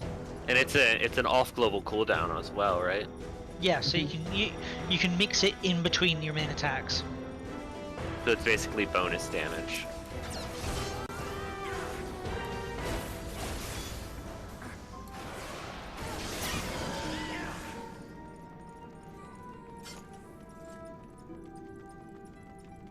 I have to say, I like Black Mage a lot more than I've been liking Dragoon. Interesting. I'm still going to complete Dragoon to level 50 to get the story quests you guys want me to see. Yeah. But I don't think I'll be playing much Dragoon. Yeah, that's fine. Fair. Yeah, we need to get you those secondary cross. I'm in We Pacified. need to get those secondary crossbars set up. Eventually. Well, I've unlocked the lilies. I mean, we'll probably need to get them set up very, very soon, given Laura's already at the point where he has more than 16 hotkeys. I mean, once we reach level 50 of the palace, we can switch to Black Mage if Lore really wants. No, I'm getting EXP for Dragoon. Yeah. So once I hit level 50 of Dragoon, maybe. But Yeah. Curse. What is Curse? Oh, it's draining my MP? Well, that's weak sauce. That does nothing to me. Ow. Oof. I'm still like, I should stay away from people when they're opening treasure chests. Oh god, it took us forever to train R6 to not immediately go to the treasure chest while we were in the middle of a fight. Arthix, beautiful, beautiful man, incredibly fixated on opening everything possible. Yep.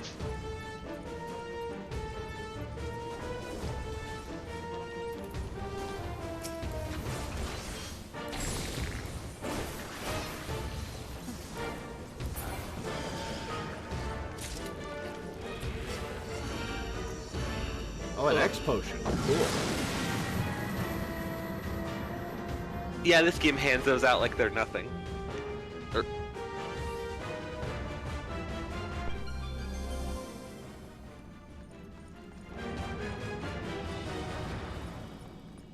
I need you to, like, pick some place to sit. Talking to your cat. Yeah. He's in a mood where he just wants to be held. And I'm like, you can sit on my lap, or you can go away, but I can't hold you right now. My hands are hit.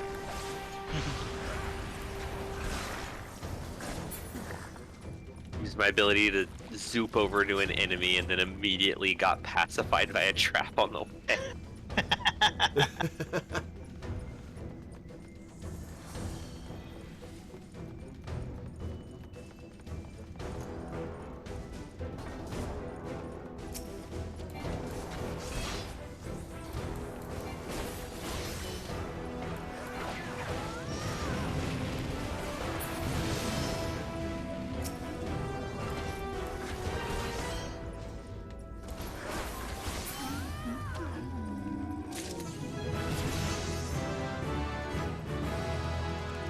I got sorted. I'm gonna use an alteration. We're either gonna bump into a load of Mandragoras that'll give us massive experience, or we will be in a room filled with mimics. It'll give us massive experience. And terror. In just one level, Minda will be able to help out with healing. I finally got my first off GCD heal, so I'm good. Tetragrammaton? Abilitas Solus. That's not off GCD. Was it not? Oh. It's on GCD, yeah. The Blood Lily basically pays you back the DPS you lose from using the lilies. I don't have the Blood Lily yet. That's like 50 level. Yeah, that's like way later. I would just say, there's the reason that people like the Blood Lily so much is that it's basically paying you back for what you used. It used to actually be a loss to use the lilies, but they fixed that. So I need to not do that again. Blood for the Blood Lily. Blood for the Blood Lily. Hurt my throat. Blood for the Blood Lilies.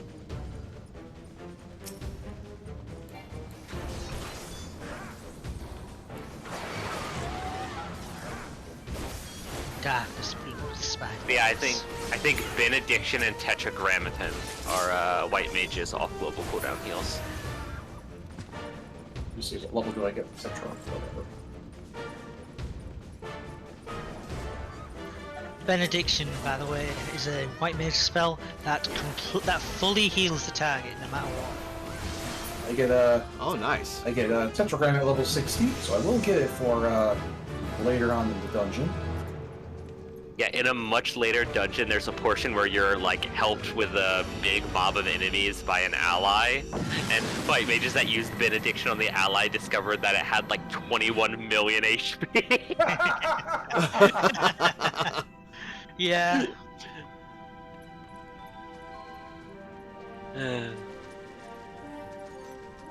Funny thing is, said ally never actually gets hurt, so the fact that you can even target is a bit of an odd one. I think it can take damage, but it's never going to be enough to even approach the amount of like health it has.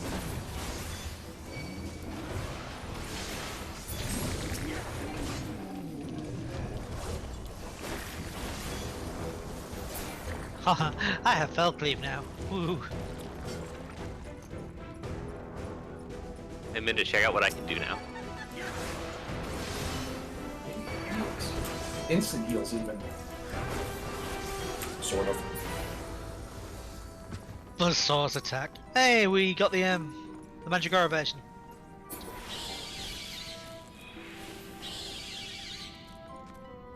Just 2 enemies. Oh, they turn into treasure chests? That's a random chance that can happen. Want to use a Palm of Intuition? Sure, we've got Sure. close enough. Well, What?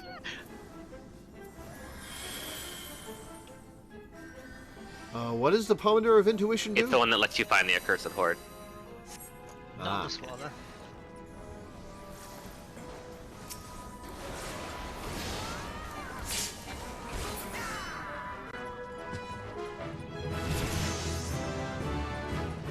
$55. Oh yeah, there's actually a title that you can get by getting through all 200 floors, so it's one of the rarest titles in the game, Necromancer. Solo, huh? yeah.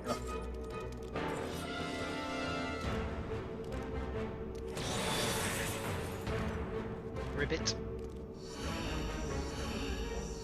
Oh, you got toaded. Nice.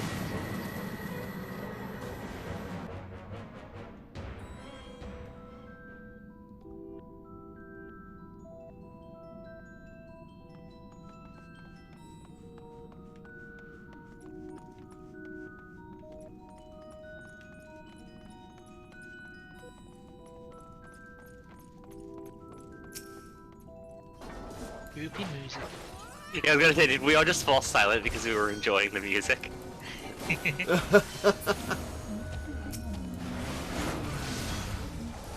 Oh, right.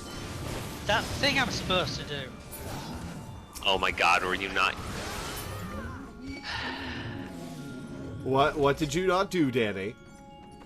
It's something every tank does. Mitigate? Tank stance.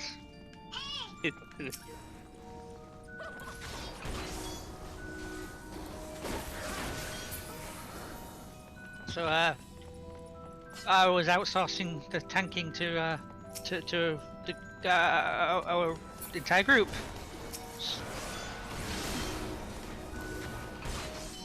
So you haven't been tanking this entire time? 3 floors. Yeah, just a past batch. Oh, okay. Because when your level changes, all of your buffs go away, and that includes tank stance. That Hectize is stuck on the wall. Was stuck on the wall. Funny. Okay, quick healing time. Focus on the tank. Oh, I'm fine, I'm fine. I'm also helping. I wasn't fine. No one It's was just kind of talking to you, it's paralysis. Yeah, quit your whining, you have 1 HP. Your HP, someone use strength. Still in positive numbers. Hey Lore, use a strength pomander. Yeah.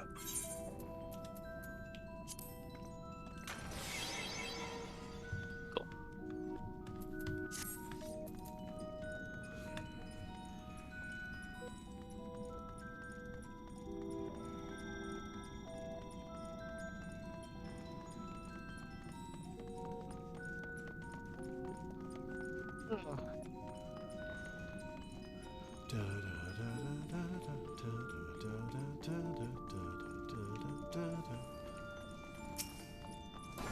Commander safety. Okay. Feel bad for Team Grub in the last Splatfest. They didn't win in any category. Let's head up. That's the opposite of heading out and now of There's exploded. still enemies to kill. Level 56 experience isn't exactly an impetus right now. Yeah, and we don't need the XP anymore. Fair enough. Yeah, now we're just exploring for treasure chests. If there aren't any treasure chests, we can move on.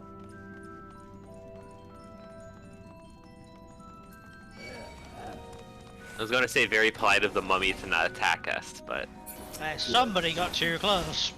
rotting bandages.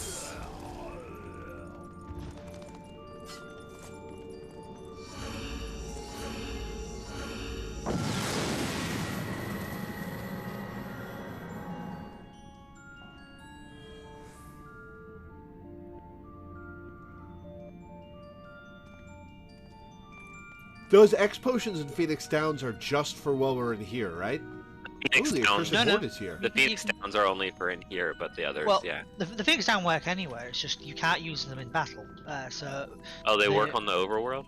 yeah, Oh, you only carry one at once then. Weird. Yep. well, like they're very useful in Eureka if somebody's dead and you can't and you're not Yeah, it's like the things like Phoenix Downs, Echo Drops, and all that. You can use that in weird little corners of the game like this or your where there are certain restrictions that require you to maybe use items. I really like the Bozja Southern Front version of Phoenix Downs. And that they don't have a cast time, and they can be used in battle. So if you're in the middle of a boss fight and a bunch of people are dead, you can just target the ground while dodging AoEs and res like 12 people. Yeah.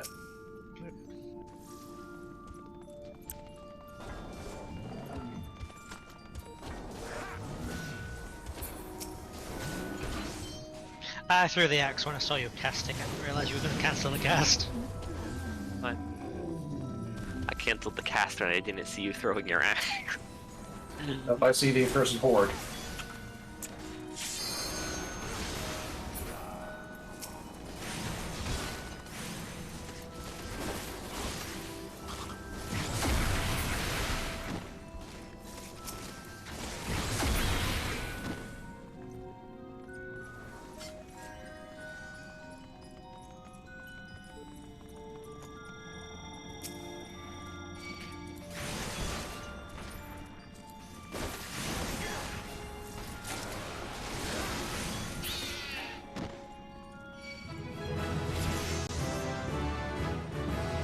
So, shall we use another intuition? We've got another 4 floors.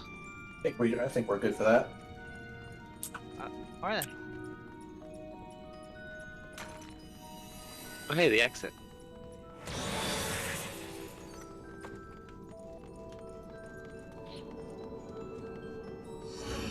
Yeah, there are some people that are super serious about Palace of the Dead. Really? Yeah. Oh, yeah. They, like, Yeah. walk on the outside border of every room because most of the traps are in the middle. Yeah, I mentioned Angelus Demonus, who streams Palace of the Dead almost exclusively. I'm very sorry, but Angelus Demonus? Yeah. That certainly is an online internet presence name. Nightmare.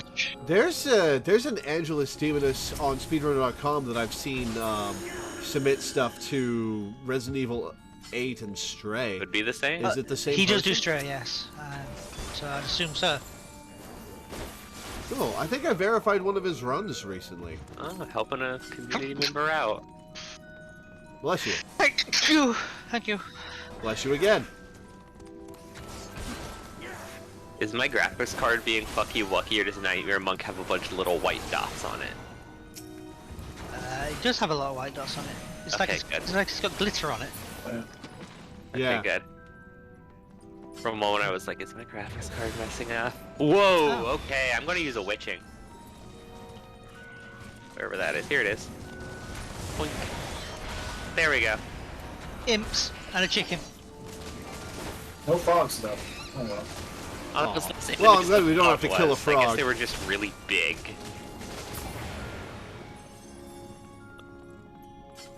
Okay, let's see what's actually in that treasure coffer. It'd be funny if it was a witching.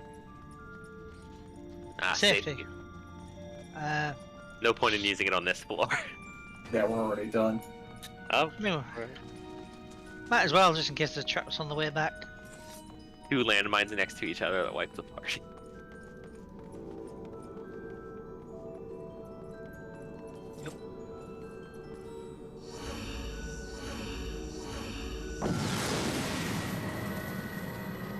It's so funny to think that in 1.0 there wasn't any jumping. Yeah. It's so funny to think that in 1.0 there wasn't any quality. Abilities unavailable and knockback disabled. What abilities are unavailable? Abilities are their Off global cooldown, such as jump. So yeah. You'll notice that like jump is grayed out. That means. And look, there's the horde.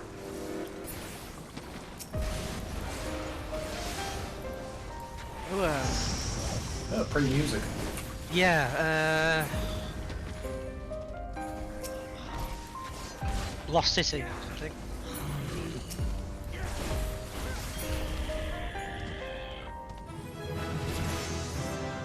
Da da da da da. Ha! Equilibrium. Oh, I got my party buff.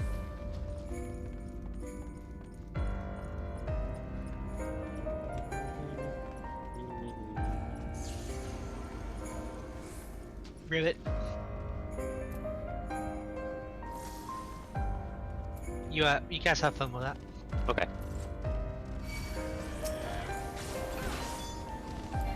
Yeah. These things go down really fast anyway. Yeah. I mean, like I said before, like, people solo this stuff, so having, like... Having a balanced party is a big help, yeah. We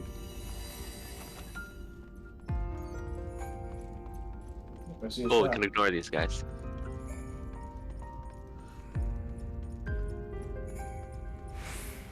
This is a very pretty song. Ah, affluence. Show that.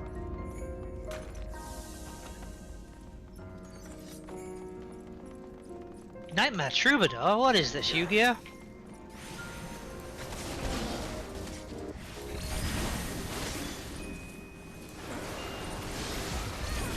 Don't let Konami hear that. I've never played Nightmare Troubadour, but I know it exists.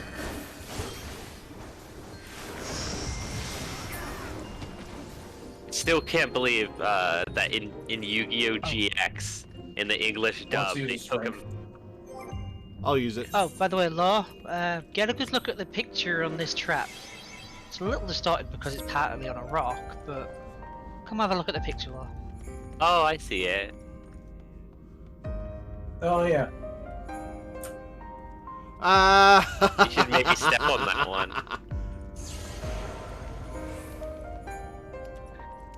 Did you even have to ask? I am so glad you stepped on a toad trap yesterday. No, not yesterday, Saturday.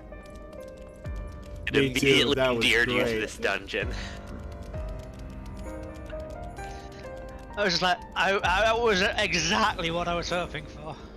Right, I was saying, it's so tragic that in the English dub of Yu-Gi-Oh! GX, they took a funny man with a funny Italian accent. He had, like, in the Japanese version, he had, like, an over-the-top Italian accent, and he, like, peppered in Italian words and his exclamations of surprise, and they just took all of that out in the English dub. Oh, 4Kids, what would we do without It's you? so weird because 4Kids gave a bunch of people weird accents anyway. Yeah. But there was a funny Italian man right there. Also, How it's could you do this to Kronos de Medici, aka aka Professor Crowler? It's crazy how many people think that. Keep insisting that the Digimon dubs were done by by 4Kids. Just like, no, they weren't. It was way before Another 4Kids' time, I think. I know I've already revealed everything, but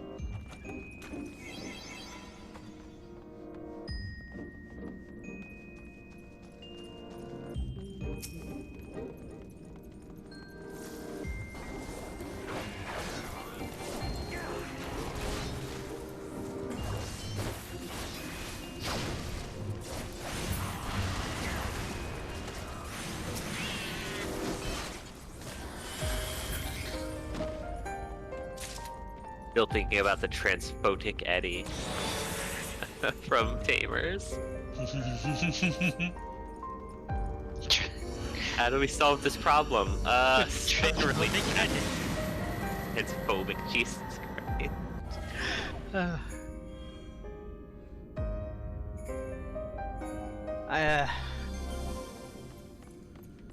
Max HP decreased, uh-oh. Yeah. Gonna make me, Steel. I'll use the steel. Okay. Yeah, this palace, as they call it, this was created by the Gelmorans. Oh, I like how nasty the Nightmare Gourmand looked. Or Gourmand, rather. Yeah. I believe it was. Funny little teeth. That's a busy. The Nightmare Monks are my favorite monster design in the palace so far. They just came out of a Splatfest, so they're covered in glittery ink. A whole bunch of treasure chests. Oh, Oh, ow, ow, ow, ow, Yeah, ow, I got ow, you. ow. I got him. I'm also helping. I'm not saying that you're not doing your job. I'm just helping.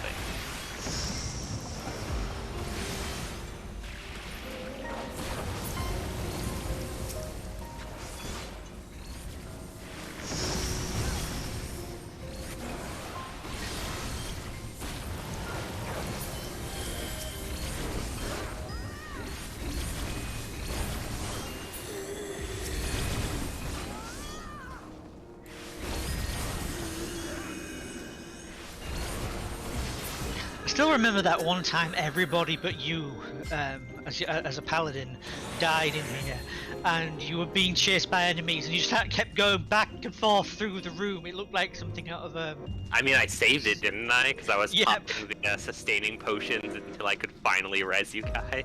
as well as Clemency's, and it just looked like something right out of a Scooby-Doo cartoon. Good old Scoobert Doober.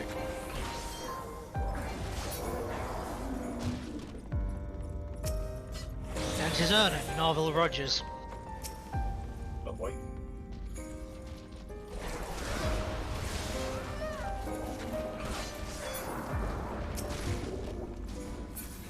Felcleave is still very satisfied. I mean, yeah. Just swinging an axe and summoning buzzsaws. Has such a satisfying noise, also. Yeah, that grinding noise. Just love using it again and again and again and again. Oh, we need... Before we move on, we should hit 60, because we're one enemy away. Why not? Oh yeah. Oh, there's another I'll room. grab the okay. troubadour. Oh, Oh. well, we got both of them. I said out loud which one I was I had already pressed the button. I'm sure. Da-da-da-da-da-da-da-da. Level 60. Now I've got Decimate. Oh.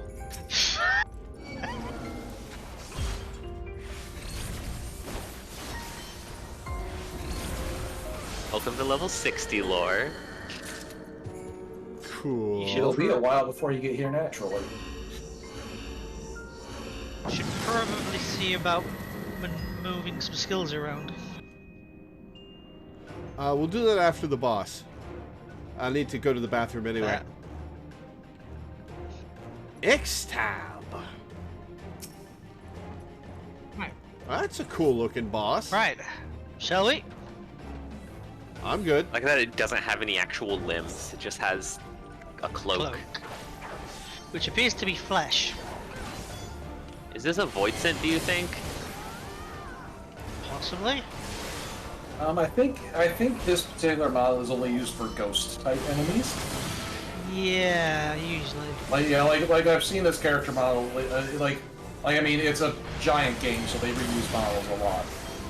And I think this thing is just a ghost. Yeah, Law, don't stand in the back. Move it away from it. I didn't even notice that on the floor. Whoops. Also because it went that quick compared to the last one. Yeah, we're level 60. Into Deep 4. Cool. Right. I'm gonna take a quick bio break myself. Also, we should probably, after this floor,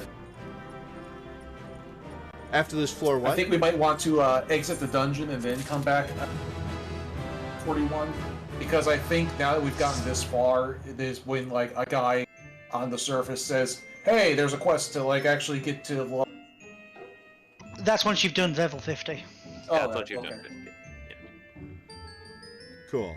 Alright, I'll be back in a minute.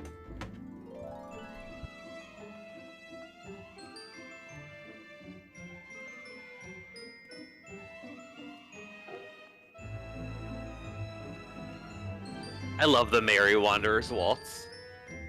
Yeah. Such a nice song.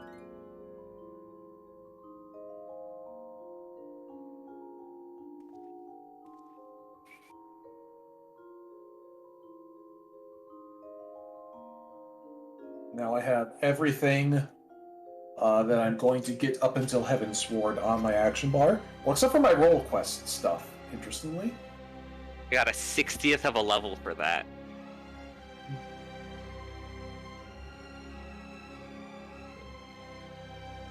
Also Oddly, nice. this does not give me my stuff for my roll ability, so I don't have rescue. Huh. Interesting.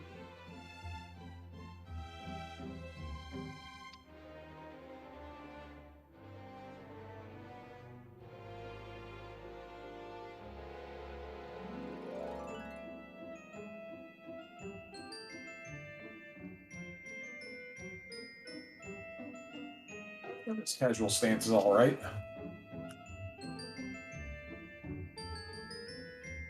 I'm very judgy of every idle stance that is different between genders. Yeah, I hope they've been saying that they want to like make the they want to make the stances cross gender, so I hope that I'll be able to have the ladies Dark Knight stance at some point. Yeah. Because Well, yeah, like one's much better in a lot of situations. Yeah, that's one. Well, like especially the Level Lady Dark Knight quest is a big one.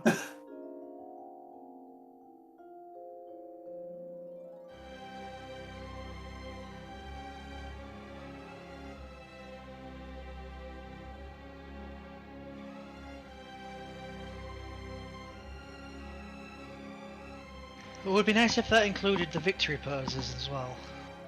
Because The victory pose is different?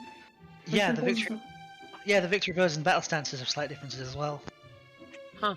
I've never noticed a difference in the victory poses.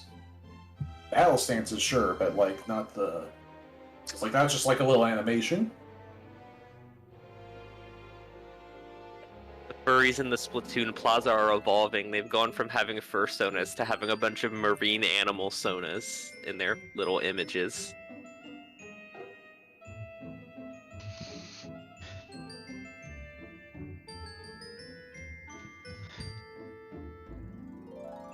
Ocean stoners?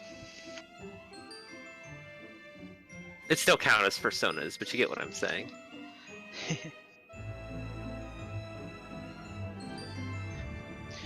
I mean, I suppose a lot of them would technically be scalies because fish have scales. Yeah.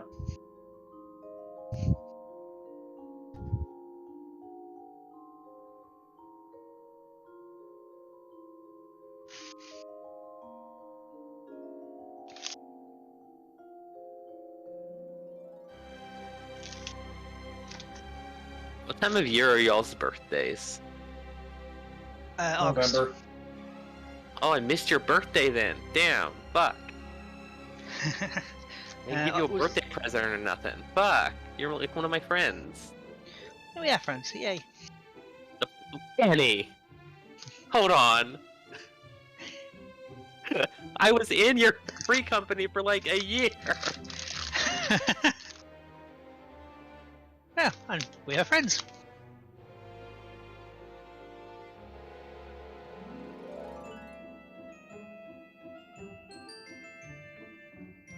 Oh, another player's here.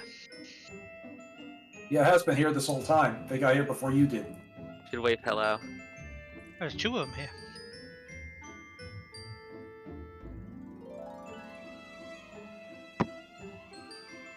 Oh, I like how their outfit contrasts their skin tone. Wait, why are there other players Oh. here? I thought this was an instance. This is actually like a little hub between the floors. Oh, Yeah. so there's very few people on Exodus who are doing this There's right now. very few people between floor 40 and 50. Each one is its own Ah. little hub. There's only two of them, so either they're a two-man party or they're each doing it solo. Yeah.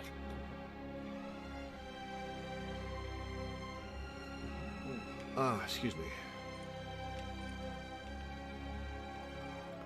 Alright, so, I'm not finding this terribly engaging, but it might be because I'm playing Dragoon, which I haven't found terribly engaging. Do you guys want to hit 50 and then reevaluate how low we want to go this Yeah, trip? that sounds good because 50 is like the first sort of capstone of these. So. And you can change. You can have use 51 as a new starting point. Yeah, that's why I was talking Excellent. about how you could switch to Black Mage after floor 50 if you found Dragoon to be boring. Yeah.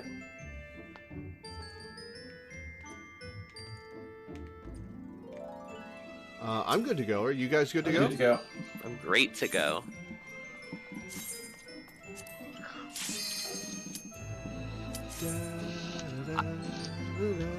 Do you want to know the name of this song?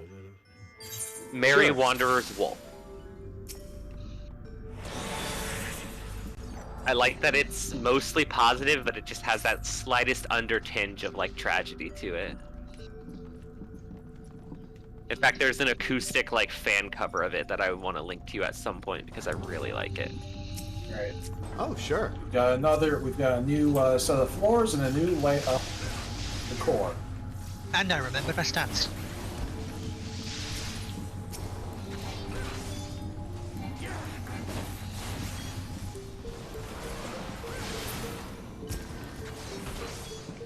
These enemies are hitting harder, huh? Yep. All right, what level are your guys' Aetherpool armor and arm? 18 and 17. Oh, I think mine hit 14. Oh, right. 19 and 16. I forgot that when you're baby level in Palace of the Dead and you don't have like 99 Aetherpool armor and arm, it actually hits you hard. Yeah. It's a good thing we've been scouring every floor then. Speak of the devil, looks like we found another. I was like, man, the tank's helped. Nightmare Nat is a cool monster design. Not a fan.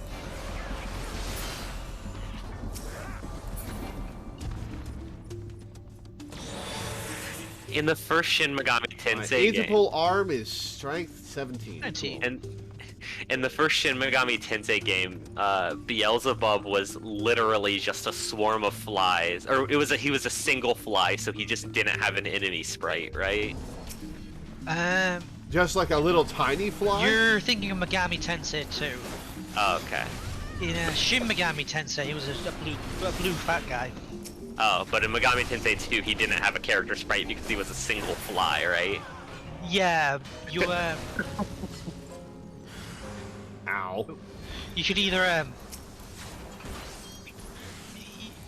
you could either keep him and like combine him with Bale to create Beelzebub, because there are different interpretations of the same figure. Yeah. Or you could get a bad ending by feeding him to a frog. Like you do that, you. So was it? I think you said it was SMP4 where a lot of the modern demon designs came from, or was it SMT? Oh, Soul Hackers 1. That Even more tragic that Soul Hackers 2 is going ignoring because it's where most of the designs came from. Yeah, that and the first Devil Summoner, which because Soul Hackers was Devil Summoner 2. Soul Hackers was the one with the funny dolphin, right? Yes, Yeah. I watched a playthrough of that at some point. I have played it. I think it's really interesting that video games have reached a point where a way to consume the video game is just to watch someone playing through. It's a similar but different experience to playing one. And there are some games that I think There's a car cat trap over there. Yeah, I think there are some games that are just much more suited to being watched than played. Like Kaizo games. Or like the first Nier game. or even more so the Drakengard games. Yeah. Yeah, Drakengard is not meant to be enjoyable. Yeah. It's enjoyable to watch someone play. Yeah, that's why I've never been able to get into that series, because it's like... Because, like, here's the thing, right? I'm aware of that people say Nier Automata and is a good game you should play. The problem is that every time I talk to Nier fans, that's not how they sell it. How they sell it is they go, okay, so here's what you need to know to get into Nier. Yeah. You really got to start with, before you play Nier Automata, you really got to start with Nier. But you don't want to start with Nier, you want to start with... Except, no, you don't want to start... You keep cutting out. So instead, you want to watch this 2-hour-long documentary detailing the story beats of Drakengard, so you can watch this other documentary about Nier, and then you can play Nier Automata. And I'm like, I'm gone. I've already left the conversation. My hot take is, if you don't really need all of the lore details, but if you want them, the best place to get them is probably the Something Awful Let's Play of Drakengard and the Something Awful Let's Play of Nier. You can read it at your own pace. It's not a video you're forced to watch. And that's the best place to get it, probably. And you do not... Nier is a very good game that pisses me the fuck off, and I will not finish it. My favorite thing is that was Yoko Taro's intention. He wanted to piss people off. Yeah. Did he want people to stop playing the game at that point in the game? Possibly. Well, I mean, the entire point of him making Drakengard was to make something thoroughly unenjoyable. Oh yeah, Drakengard was Yoko Taro pissed off at the culture of current video games at the time, and pissed off at Japan's youth obsession. So he made a thoroughly miserable game, which basically anything to do with children in the first Drakengard game is an absolute fucking nightmare. Yeah, your playable cast. Isn't there a pedophile who eats children in that game? The party members. That's two different characters. The main characters are a child killer, a child pedophile, a child eater, and a child. Yeah. And the child is miserable being a child because he's forced to be a child forever. So yeah, Yoko Taro was like, I hate our obsession with children. I'm going to make a story where anything to do with use children. a palm of steel. Oh, okay. Yeah, that's a good idea, Dan. That's a good idea, Minda. Thank you. There we go. Yoko Taro became less angry at the world as time went on, so that's why his recent stuff has more hopeful messages and messaging. Unfortunately, I can never play a Nier Automata. For a moment, I thought you were going to say you can never. We have to a kill more hopeful stuff. view of the world. No. I can't. Due to bad blood that I have there with somebody who was a huge fan of it, I cannot unassociate with him now. So you can't be near bugs and you can't be near a tomato. Got it. Yeah, for me, it's just like I've been oversold on it. You know, it's like everyone, people have told me too many times that I need to play more. I own it. I picked up a copy for like $20 like a year and a half ago, but I haven't gotten around to it, and it's very low on my priority list. Yeah. I'm looking forward to when you get Splatoon 3, because I definitely think the story mode of that you might enjoy streaming. Oh, nice. I really like the story beats of the single-player campaign of that game.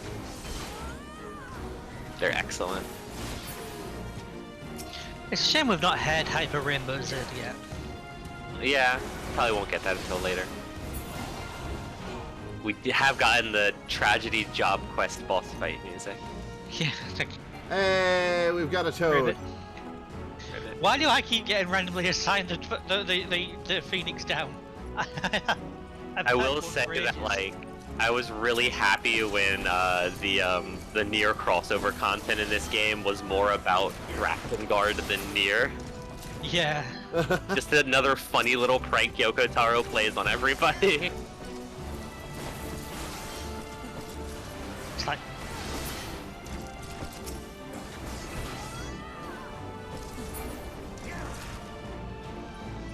I like the flowers. They are lovely. Ah! Why are the flowers explosive?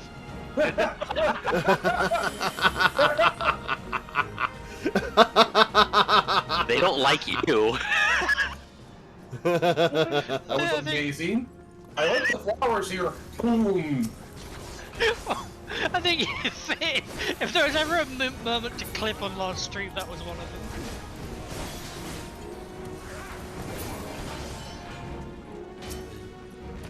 Not all of us too. That could have been a light right there. That's the only thing that would have made that better, is if that killed us. Oh, hey, it's a small version of that boss. With a big AoE. Yeah, there was no point in running from that. We can still explore looking for chests. Right. Y'all need that. Oh, Desperately. Yes, we do. That's a palm of sight. I just used it. There is a treasure in the north room, but it's a commander. There are a few little melodic phrases in this that are in the Endwalker main theme, and I wonder if that's a coincidence or intentional. It's definitely not a coincidence. You know what I'm talking about, right? Yeah. Well, it's like I'm saying because like, well, yeah, because like I mean, the whole Endwalker soundtrack has a lot of callbacks to the whole previous games. Oh yeah, nothing is a coincidence when it comes to Sirkin. Yeah. He knows what he's doing. Mhm. Oh, these things are called boots. I didn't notice that. With the fur. Oh, we got another intuition. With the tentacles, more like. Why not both?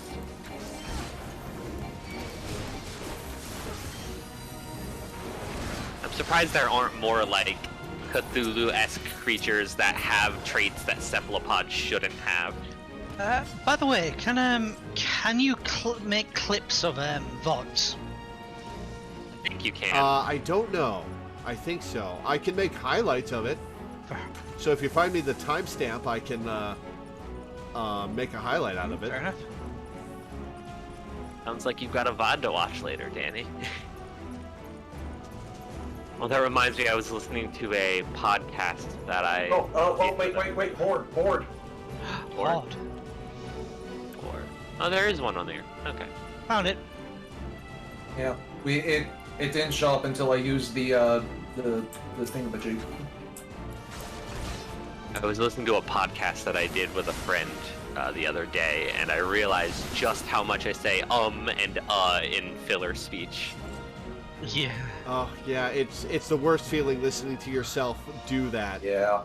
Yep. It doesn't help that I feel like my voice is the voice that you would hear in an anime for like a stock nerd character.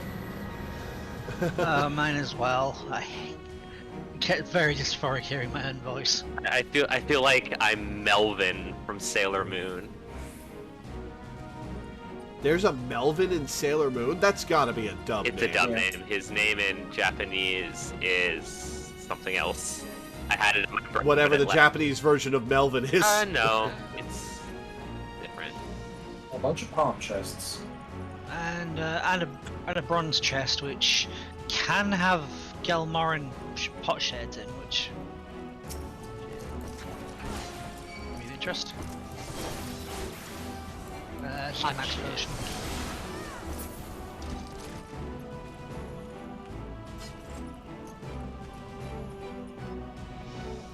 I've also come to realize that I speak from like my clavicles and my throat instead of my chest. I always kind of consider switching to speaking from my chest, but I never really go through with it. Right, Laura and Teddy went one way and Disney went the other. Where are we going? Let's go this way towards the door. Cool. Right, we're mostly looking for silver chests because we're pretty full on Pommanders. Yep. Not necessarily full, but there's quite a few. Select the Hellhound, thank you. Yeah, the Hellhound is Hellhound was stuck in a clipped into a wall, so...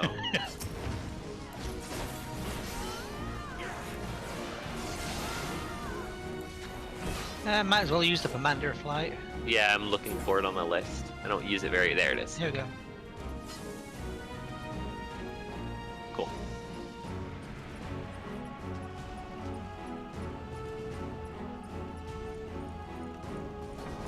We're gonna have to kill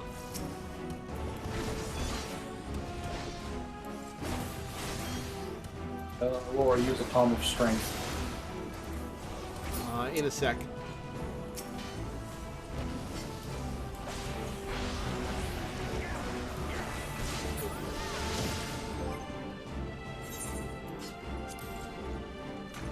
Got it.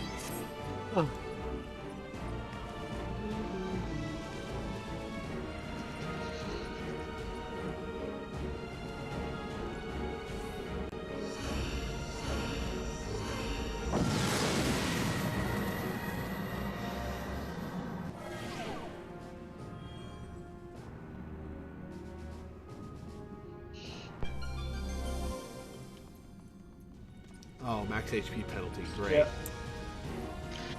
Sight, might as well use that. Orange chests. Palm chests.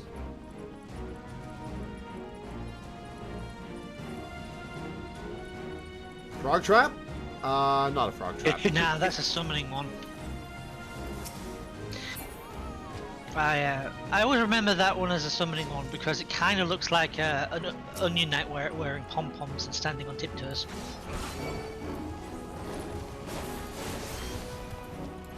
More RPGs should have spells that immediately cause a random encounter to happen.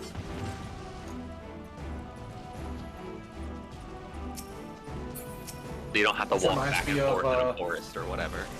That just I have to say, this is one of the coolest ghost models I've ever seen in this Yeah. game. Yeah. It's going to show you that ghost model so many times in this game. Yeah. I don't mind at all. It's awesome. Digimon Cyberstone has an ability that lets you immediately call in encounters. That just reminded me of my my trick for remembering samurai positionals. Because I've got two positionals, right, for the moon attack and the flower attack. I'm going to use And the I intuition now because we're changing jobs, so we'll lose the commanders. So yeah, go ahead. Yeah, and so the way I always remember the positionals is you do the moon one on the ass because that's what the positional is, and then the other one is just the other one. Fair enough.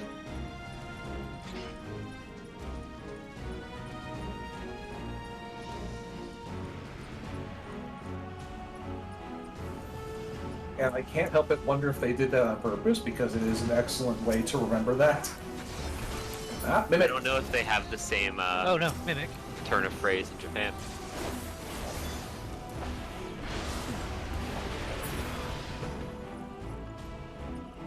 Max potions. Damn, not a frog trap. Every time.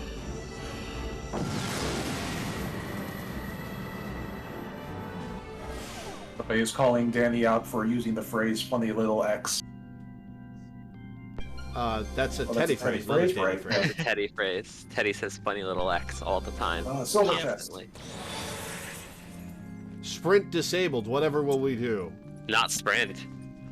Oh, I love this song. Yeah.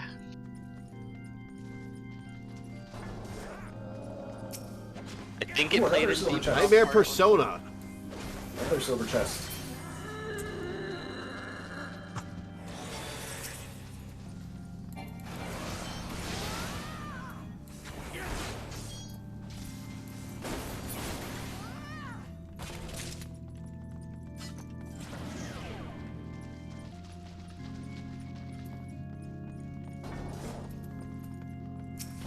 Does that guy have Muffin. coffins for gauntlets? Yes. He does that when That's he dies for some spectacular. reason.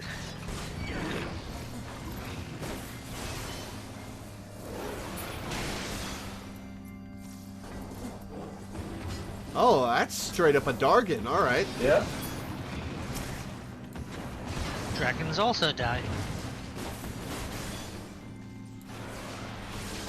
Although I don't think the dragons here actually get affected by something that specifically targets. Undead. Yeah. I'm not sure. Sucks to be Minda. What happened to He's the Minda? only one hit by a silence pacification trap. I'm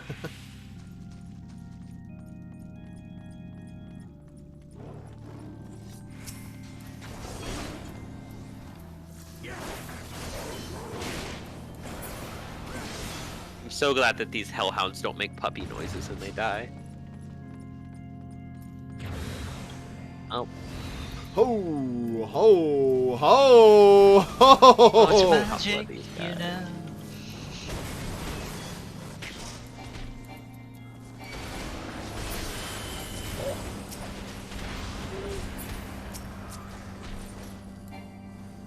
And he's trying to take a little bit of the damage. Not a ton, but enough for me to notice it. Fortune's already in effect, we keep getting fortune.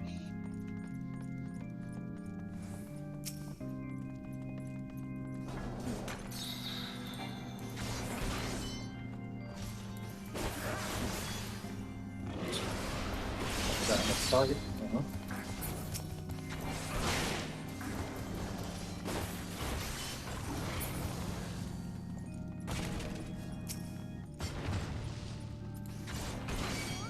They look like they're queuing for something.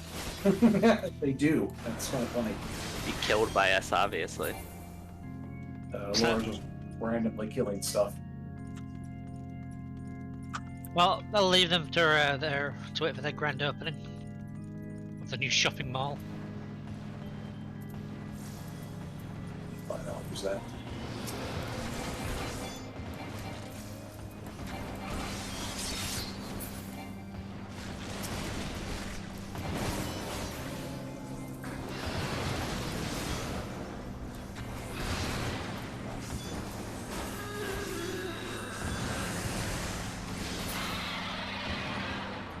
Jesus.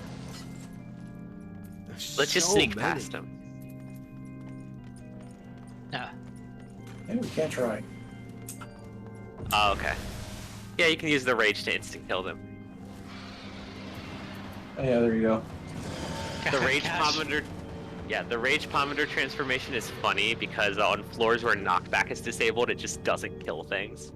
Yeah, barely does any damage at all. They attach the instant kill to the push for some reason. Huh.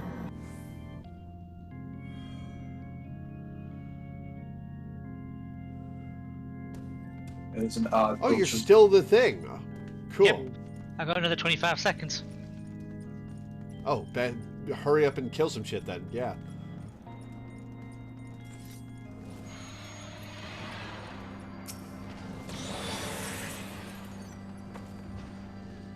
Aether Pool Arm 19. Nice. Mine is up to 22, and armor is at 18.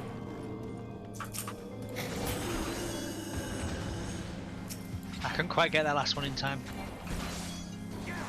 Being attacked by a persona enemy. It really does look like something out of Persona 3. Frog Trap? Not a frog trap. Oh, Law, you got a pot shed.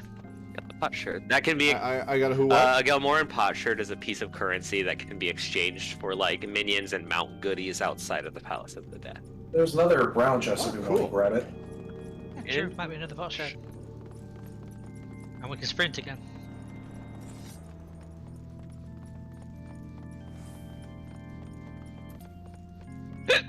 Pardon what?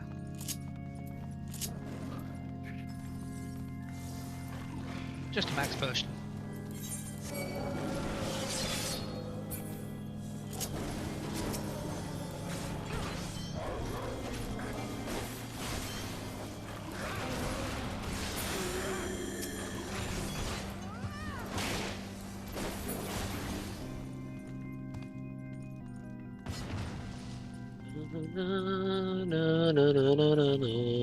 I like this song.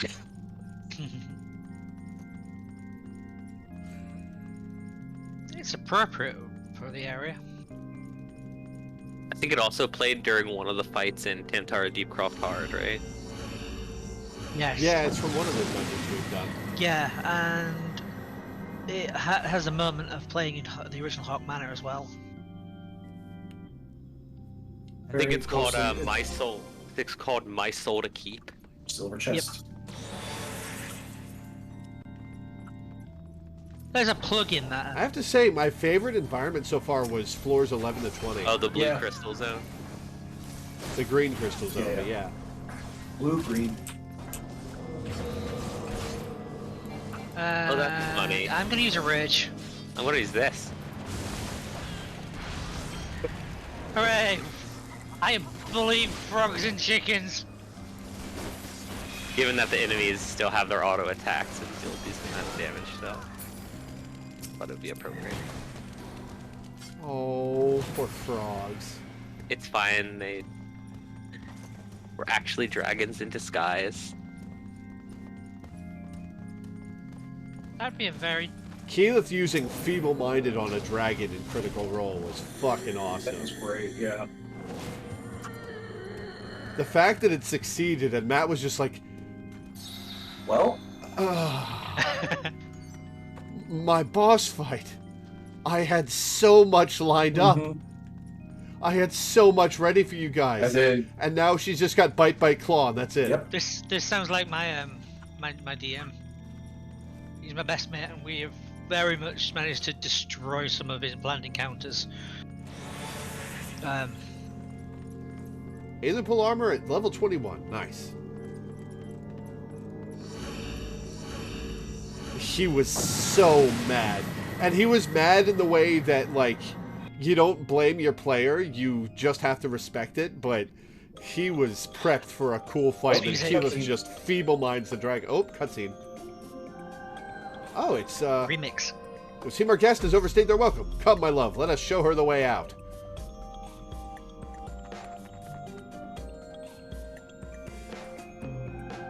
This version of the music is so nice. Yeah, this is a cool version of it. So are we doing this boss fight again? It's a different It's one. a different boss fight. Same person, I guess, but a little less healthy, I'd say. Oh, we actually fight her now. And this is a cool version of this Yeah, track. I like that they Yeah. mix in the lap sobs. Ida Black Blossom. Black Bosom. It's Black Bosom isn't her real surname, but Yeah. Well, like, yeah, her surname. It's a title she's got in this Yeah, one. like before it was like Pure It's Heart, Pure I Heart. think. yes. Okay. If you guys all want to use Commanders of Strength, I'll use a Commander of Steel. Sure.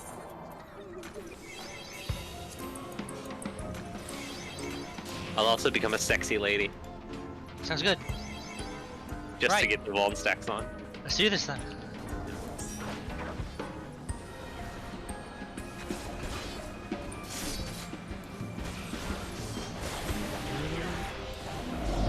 There are actually a few story quests you can do after this fight.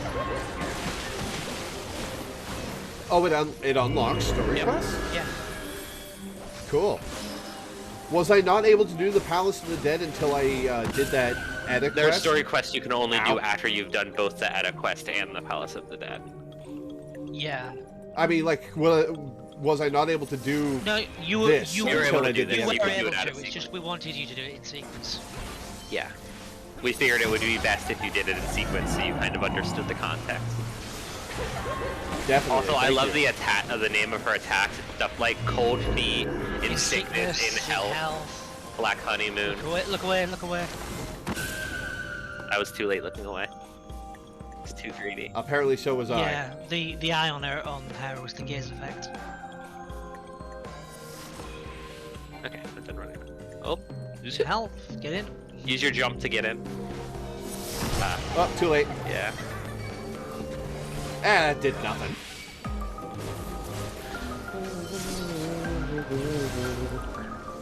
Notice that with all of these stacks of inventory, it's still taking us this long to down her.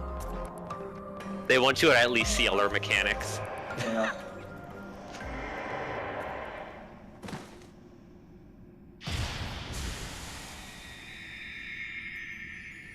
And yeah, like Sanctorum says, it's also called, the song is also called Black Bosom.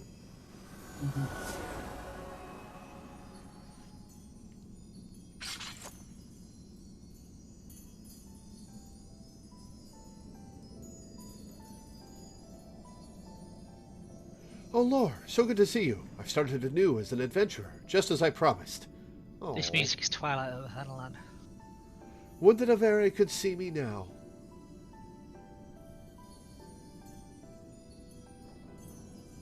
But how did I come to be in this place? I remember falling, and a robed figure. I'm sorry, Anna, you're super dead. Oh, that's the end of the conversation with her, I guess? Alright. Well, that's a shame. Or is it not until floor 100 that you can do a conclusive story quest? I forget. One of the two. You do have to do the conclusive story quest in order to get to floor 100. So we do it now. Oh, okay.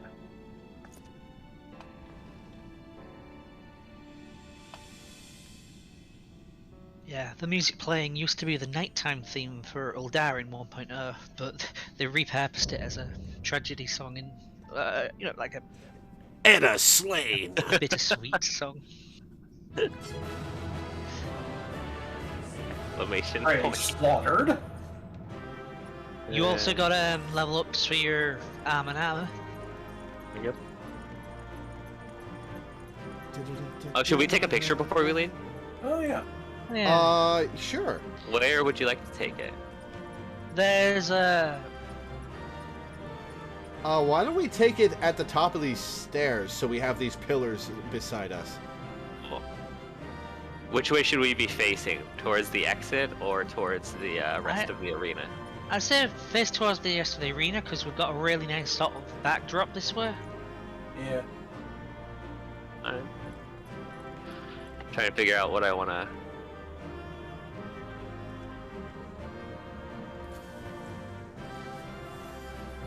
There we go. Okay. Right. Do you want to move forwards a little bit so you're next to Law? Sure. How about that? Cool. Let's see what we can get out of this then. I love how Minda's always in front because he's always the shortest person in the Yeah. party. No matter what character I play too, whether I play Zaminda or Malala.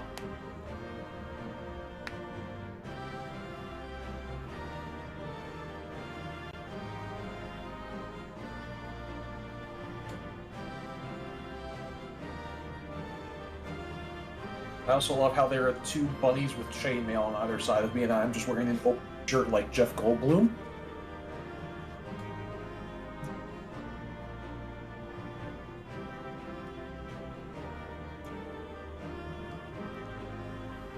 It was very difficult to capture a position for Law. Oh yeah, my last command was jump, I believe. Yep.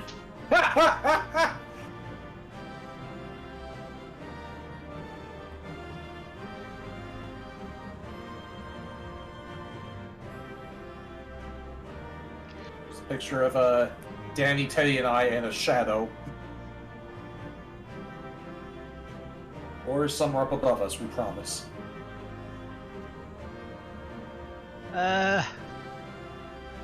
How is posting it now?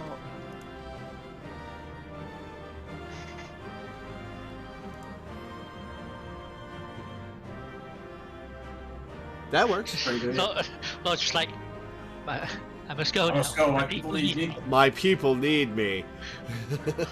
I'm not sure I'm going to use the dungeon pick as the thumbnail. There was a good one I saw of a close-up of my face that I wanted to use the thumbnail for this video, but that's a good pick. Fair enough.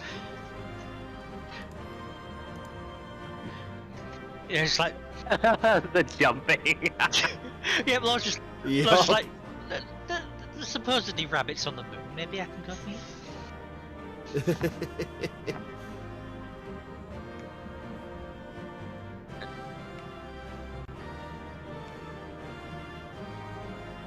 All right. I think that's a good place to stop the stream for today. A good, we're heading. Uh, Like using the well, duty menu. Well, do you want to do the? Yeah, let's have you do the story quest first, because that's like the actual like Yeah, that's like the actual end to this little storyline. If you want to. Oh, okay. Yeah. Yeah. How long is Not it? long. 10 minutes. Like 15 minutes at the absolute most, I think. Yeah. Oh, okay. Let me turn in my pieces of the horde Oh, first, yeah. and then we'll Yeah. do that. Right, my Yeah, there'll be inventory. there'll be a guy with a blue question mark here. Balin? Yep, Alan. Wonderworld? Yeah, Alan Wonderworld. God. And also the Woodland expedition guy has the quest to get to level 51. A Gridanian Sparkler. Big money, no whammies. Magic Prism Harbor I Herald. got a hat. I got another hat which might sell well. Sack full of peach confetti.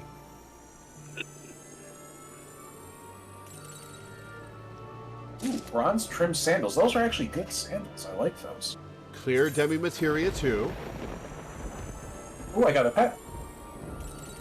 Oh, what pet? Outlet. Oh, nice. Nice. Gridanian Sparkler. I hear those are different depending on if you're in the US or the UK. Savage Aim Materia 4. Yeah, number 4 tends not to be very valuable. Battle Dance Materia 4. What is that? I believe that's tenacity, which is even worse. Ooh, I got the Thavnarian trousers. Oofy. Magic Prism Raven.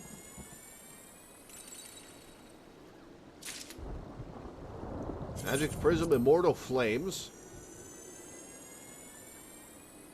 So, do I use these magic prisms like I would a card or a pet, and they get added to my They're single use. my glamour They're plate? single use. They do a funny little effect. It's literally a sparkler. Like you use it. Quick Tongue Materia 4. Oh, 3 slots remaining in my inventory. Great. He added some minions to this pool because there's a bunch of minions I'm getting that I don't have already.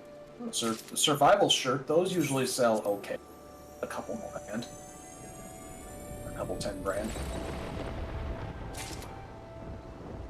Flame Tracer. Alright, I'm gonna use some of this stuff to free up inventory space. I've got some women's clothing if you want it. Is it still lady locked? Because I got a piece of clothing that used to be lady locked but isn't anymore. One of them pretty definitely is, but... And this hat might have been lady locked once upon a time. Interesting. Sonian locks.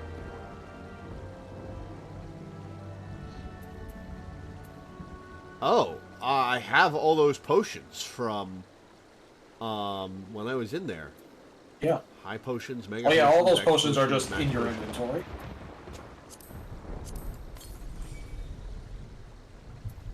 Here, I summoned the pet that I Ooh, got. nice, thank you.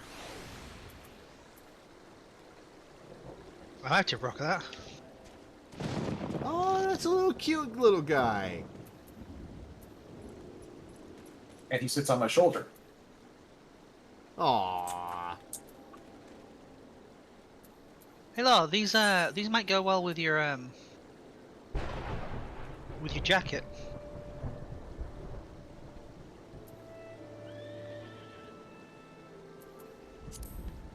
I'll check that out in a minute.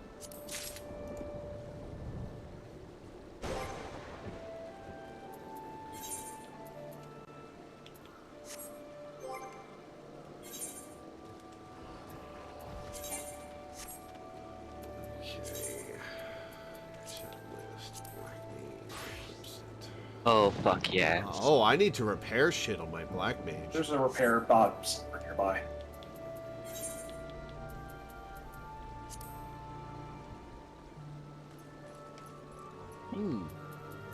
Not bad.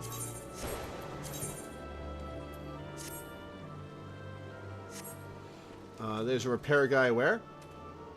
Somewhere around here. They put a bunch of good stuff in the bronze stacks recently. Huh. It's actually worth getting stuff on the lower levels now. Alright, I'll grab this quest from Balin.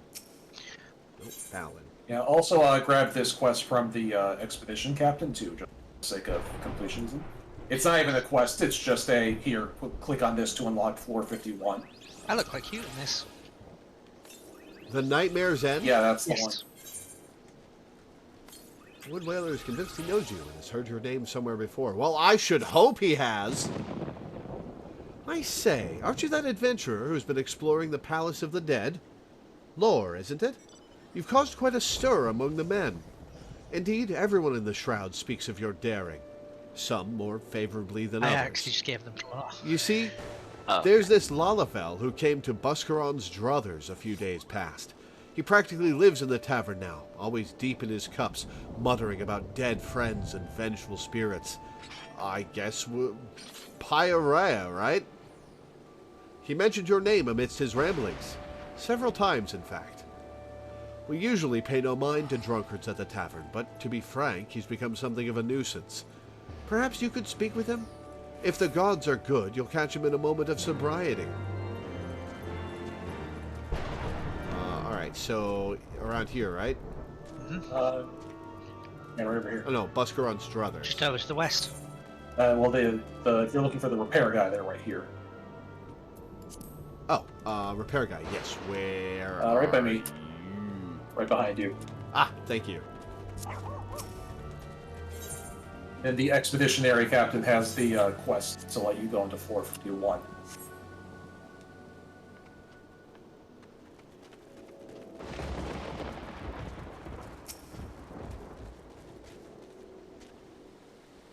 Well met, adventurer. Thanks to your diligence, we have expanded the scope of our reconnaissance missions in the ruins. Unfortunately, we have yet to find any clues as to who or what is the source of our problems. You claimed the undead spoke of a robed figure, correct? Perhaps this is the foul sorcerer who gave birth to the palace and its inhabitants. To not only create such a labyrinth, but to fill it with the souls of so many innocents, we are dealing with a foe possessed of dark and terrible power. It pains me to burden you, but on behalf of the Wood Whalers, I would ask that you seek out and put an end to the one behind all this. I can think of none more capable for the task at hand. My men have not the strength to stand with you in the ruins, but rest assured we shall do all we can to support you here at Quarry Mill. Yeah, I'm fine with cheerleaders, that's fine. Now go, drive out the evil of the Palace of the Dead before the deceased should find their way out into the Twelves Wood. Palace of the Dead, Hell's Word. Cute. Yeah, reference to Heaven's Ward. Exactly, yeah. Love it. Busker on Struthers. Yeah, it was just right over here. It doesn't have an etherite. Yeah, I was just getting my chocobo Fair out.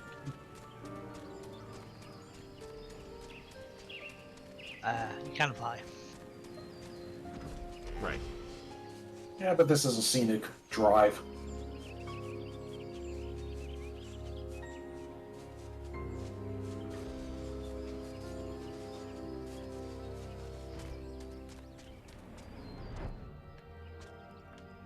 Piorio. No, not Offalo. Barkeep, another bottle. The strong stuff this time. How's a man to drown his troubles in this tepid piss you call ale? I said, huh? Lore?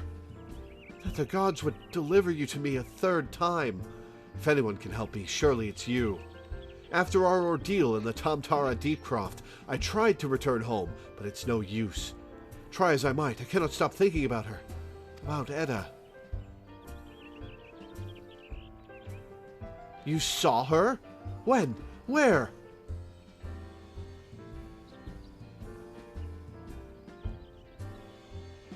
This is her engagement ring. I'd recognize the design anywhere. She would always keep this in her breast pocket for fear it would get dirty on our outings. Oh. Strange that it would find its way to you. Back to this place. I realize this is sudden, but would you accompany me to the bridge just outside? I'd like you to help me with something. Sure.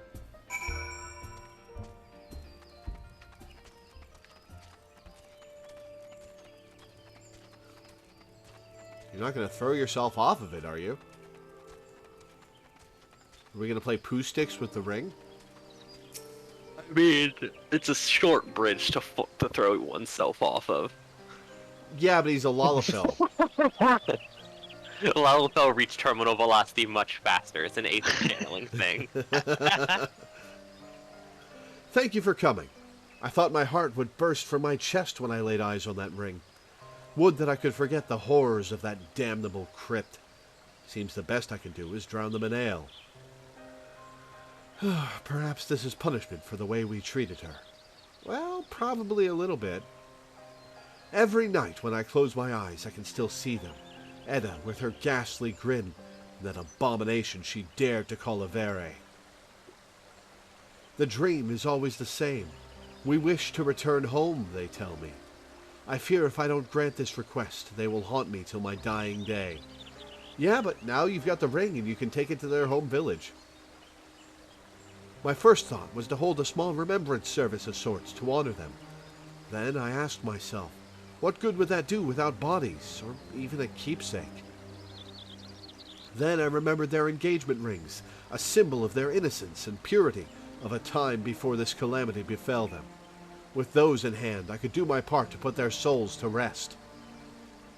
Of course, that would have meant returning to that awful place to seek out and retrieve the ring from her.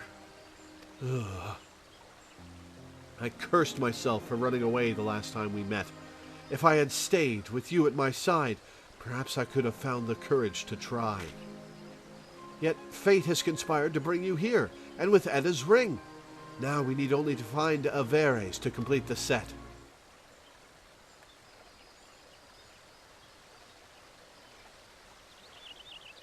Now I know what you're thinking, and no, I will not ask you to accompany me back to the Tamtara Deepcroft.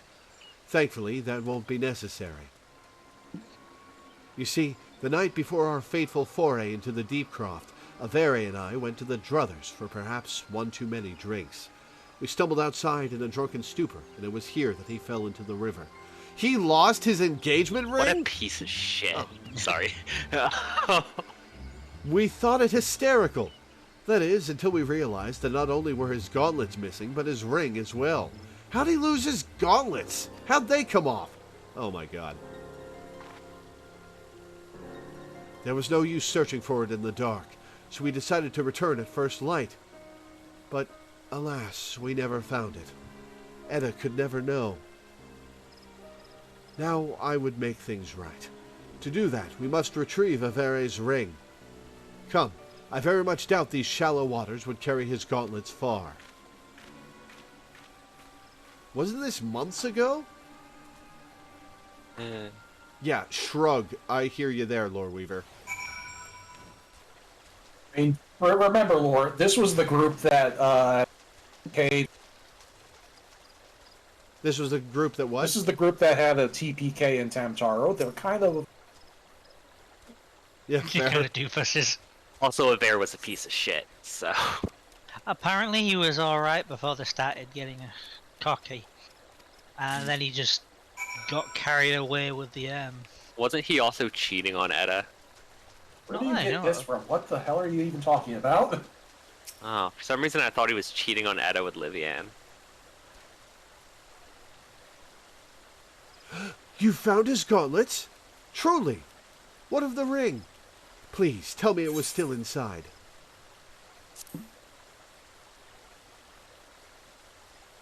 A blood-encrusted ring found affixed to a pair of rusted gauntlets. Why is it bloody? Yes, this is it. Now all that remains is to find a place where we might lay their rings, and hopefully their spirits, to rest. Perhaps Limsa Lominsa. It was, after all, where we all met. What could be better than a beautiful view of the maritime city where their love first blossomed? I can think of no better place than Summerford. Meet me near the top of the skylift. I know a nice little spot with a beautiful view of Limsa. I'm able to accept teleport? Okay, so I guess I gotta teleport myself. yeah, you still had Teddy's offer from before. No, I couldn't get your offer because I was in the middle of something. No, it's because you already have a teleport offer tool there, which is from Teddy Ah. teleporting away.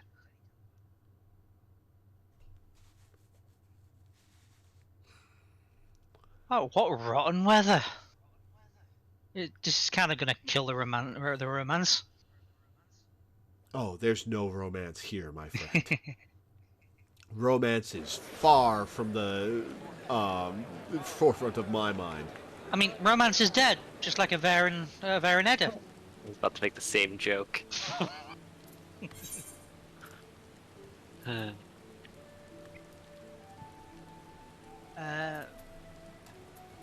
Oh, huh, that's a part of the game I haven't been to yet. Oh, you've not been to Middle Lenosha yet? Nope. Go figure.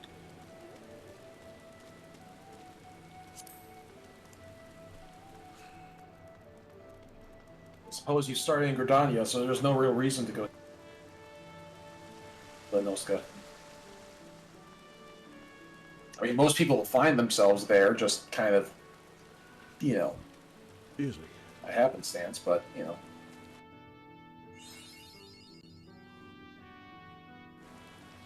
Oh, I should have come in here as a Dragoon. I just got 33,000 EXP. Tragedy.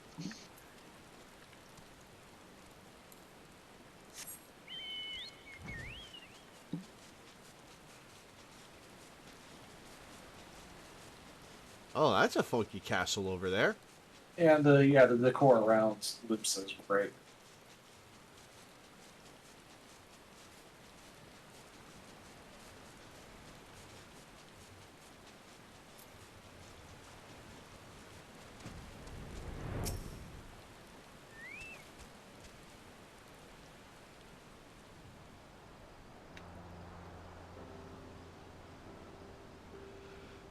Would you look at that? It brings back such fond memories. Now, let us offer up our prayers to the dearly departed.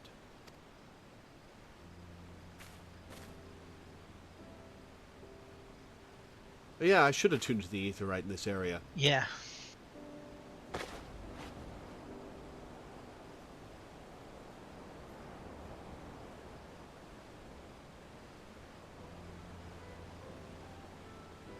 Even in death, they suffered together, down there in the dark. Avere, Edda, I pray you sleep, and finally know true peace.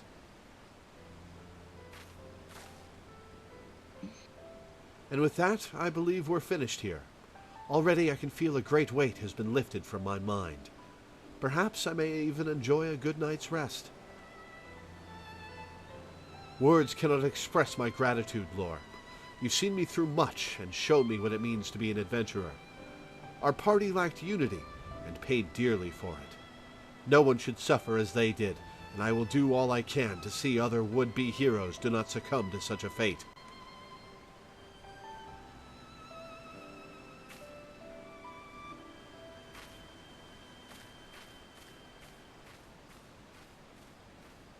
God, the wide stance on the Lalafell walk animation.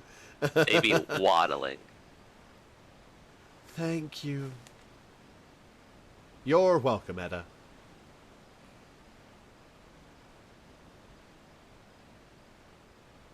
She no longer appears in major cities anymore. I thought you Aw. put her to rest. She won't show up anymore. Well, that's a cool little tidbit. That she appears in zones until... You help her. Yeah, that's cool. I like that.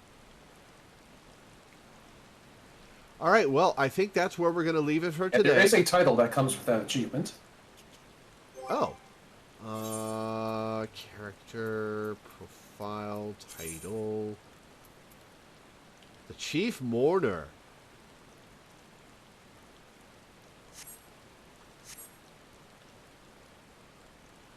But yeah, that's going to be it for today. Palace of the Dead, not the most engaging thing I've ever experienced. But I don't know whether that's because I was playing Dragoon, which I wasn't finding engaging, or because of... We were still doing the easy actual- part. Yeah, Yeah. It Yeah. gets engaging on lower floors. It's very engaging and terrifying. Nice. Oh, right, attuned to the Aetheryte. Right. And we'll have to do this again sometime. Probably not right away, because there's still like a lot more game that's rewarding.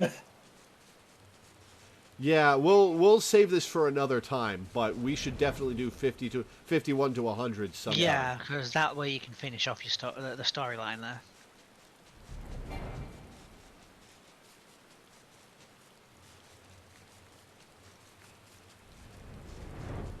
Yeah, well, I just want to get floor 200 sometime, because I've never done that.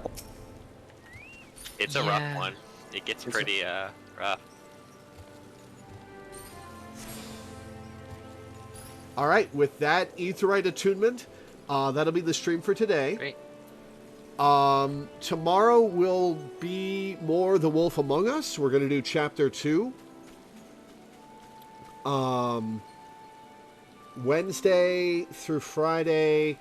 Hang on, what day is the 31st? Oh, it's the 30th. Wednesday and Thursday will probably be Shin Megami Tensei 3. And Friday will be a live blog day. So that's what is on call for the rest of the week. And then, of course, Saturday will be Final Fantasy XIV. Nice. But for now, thank you guys for tuning in. Thanks for hanging out. Thanks for watching. And I will see you next time.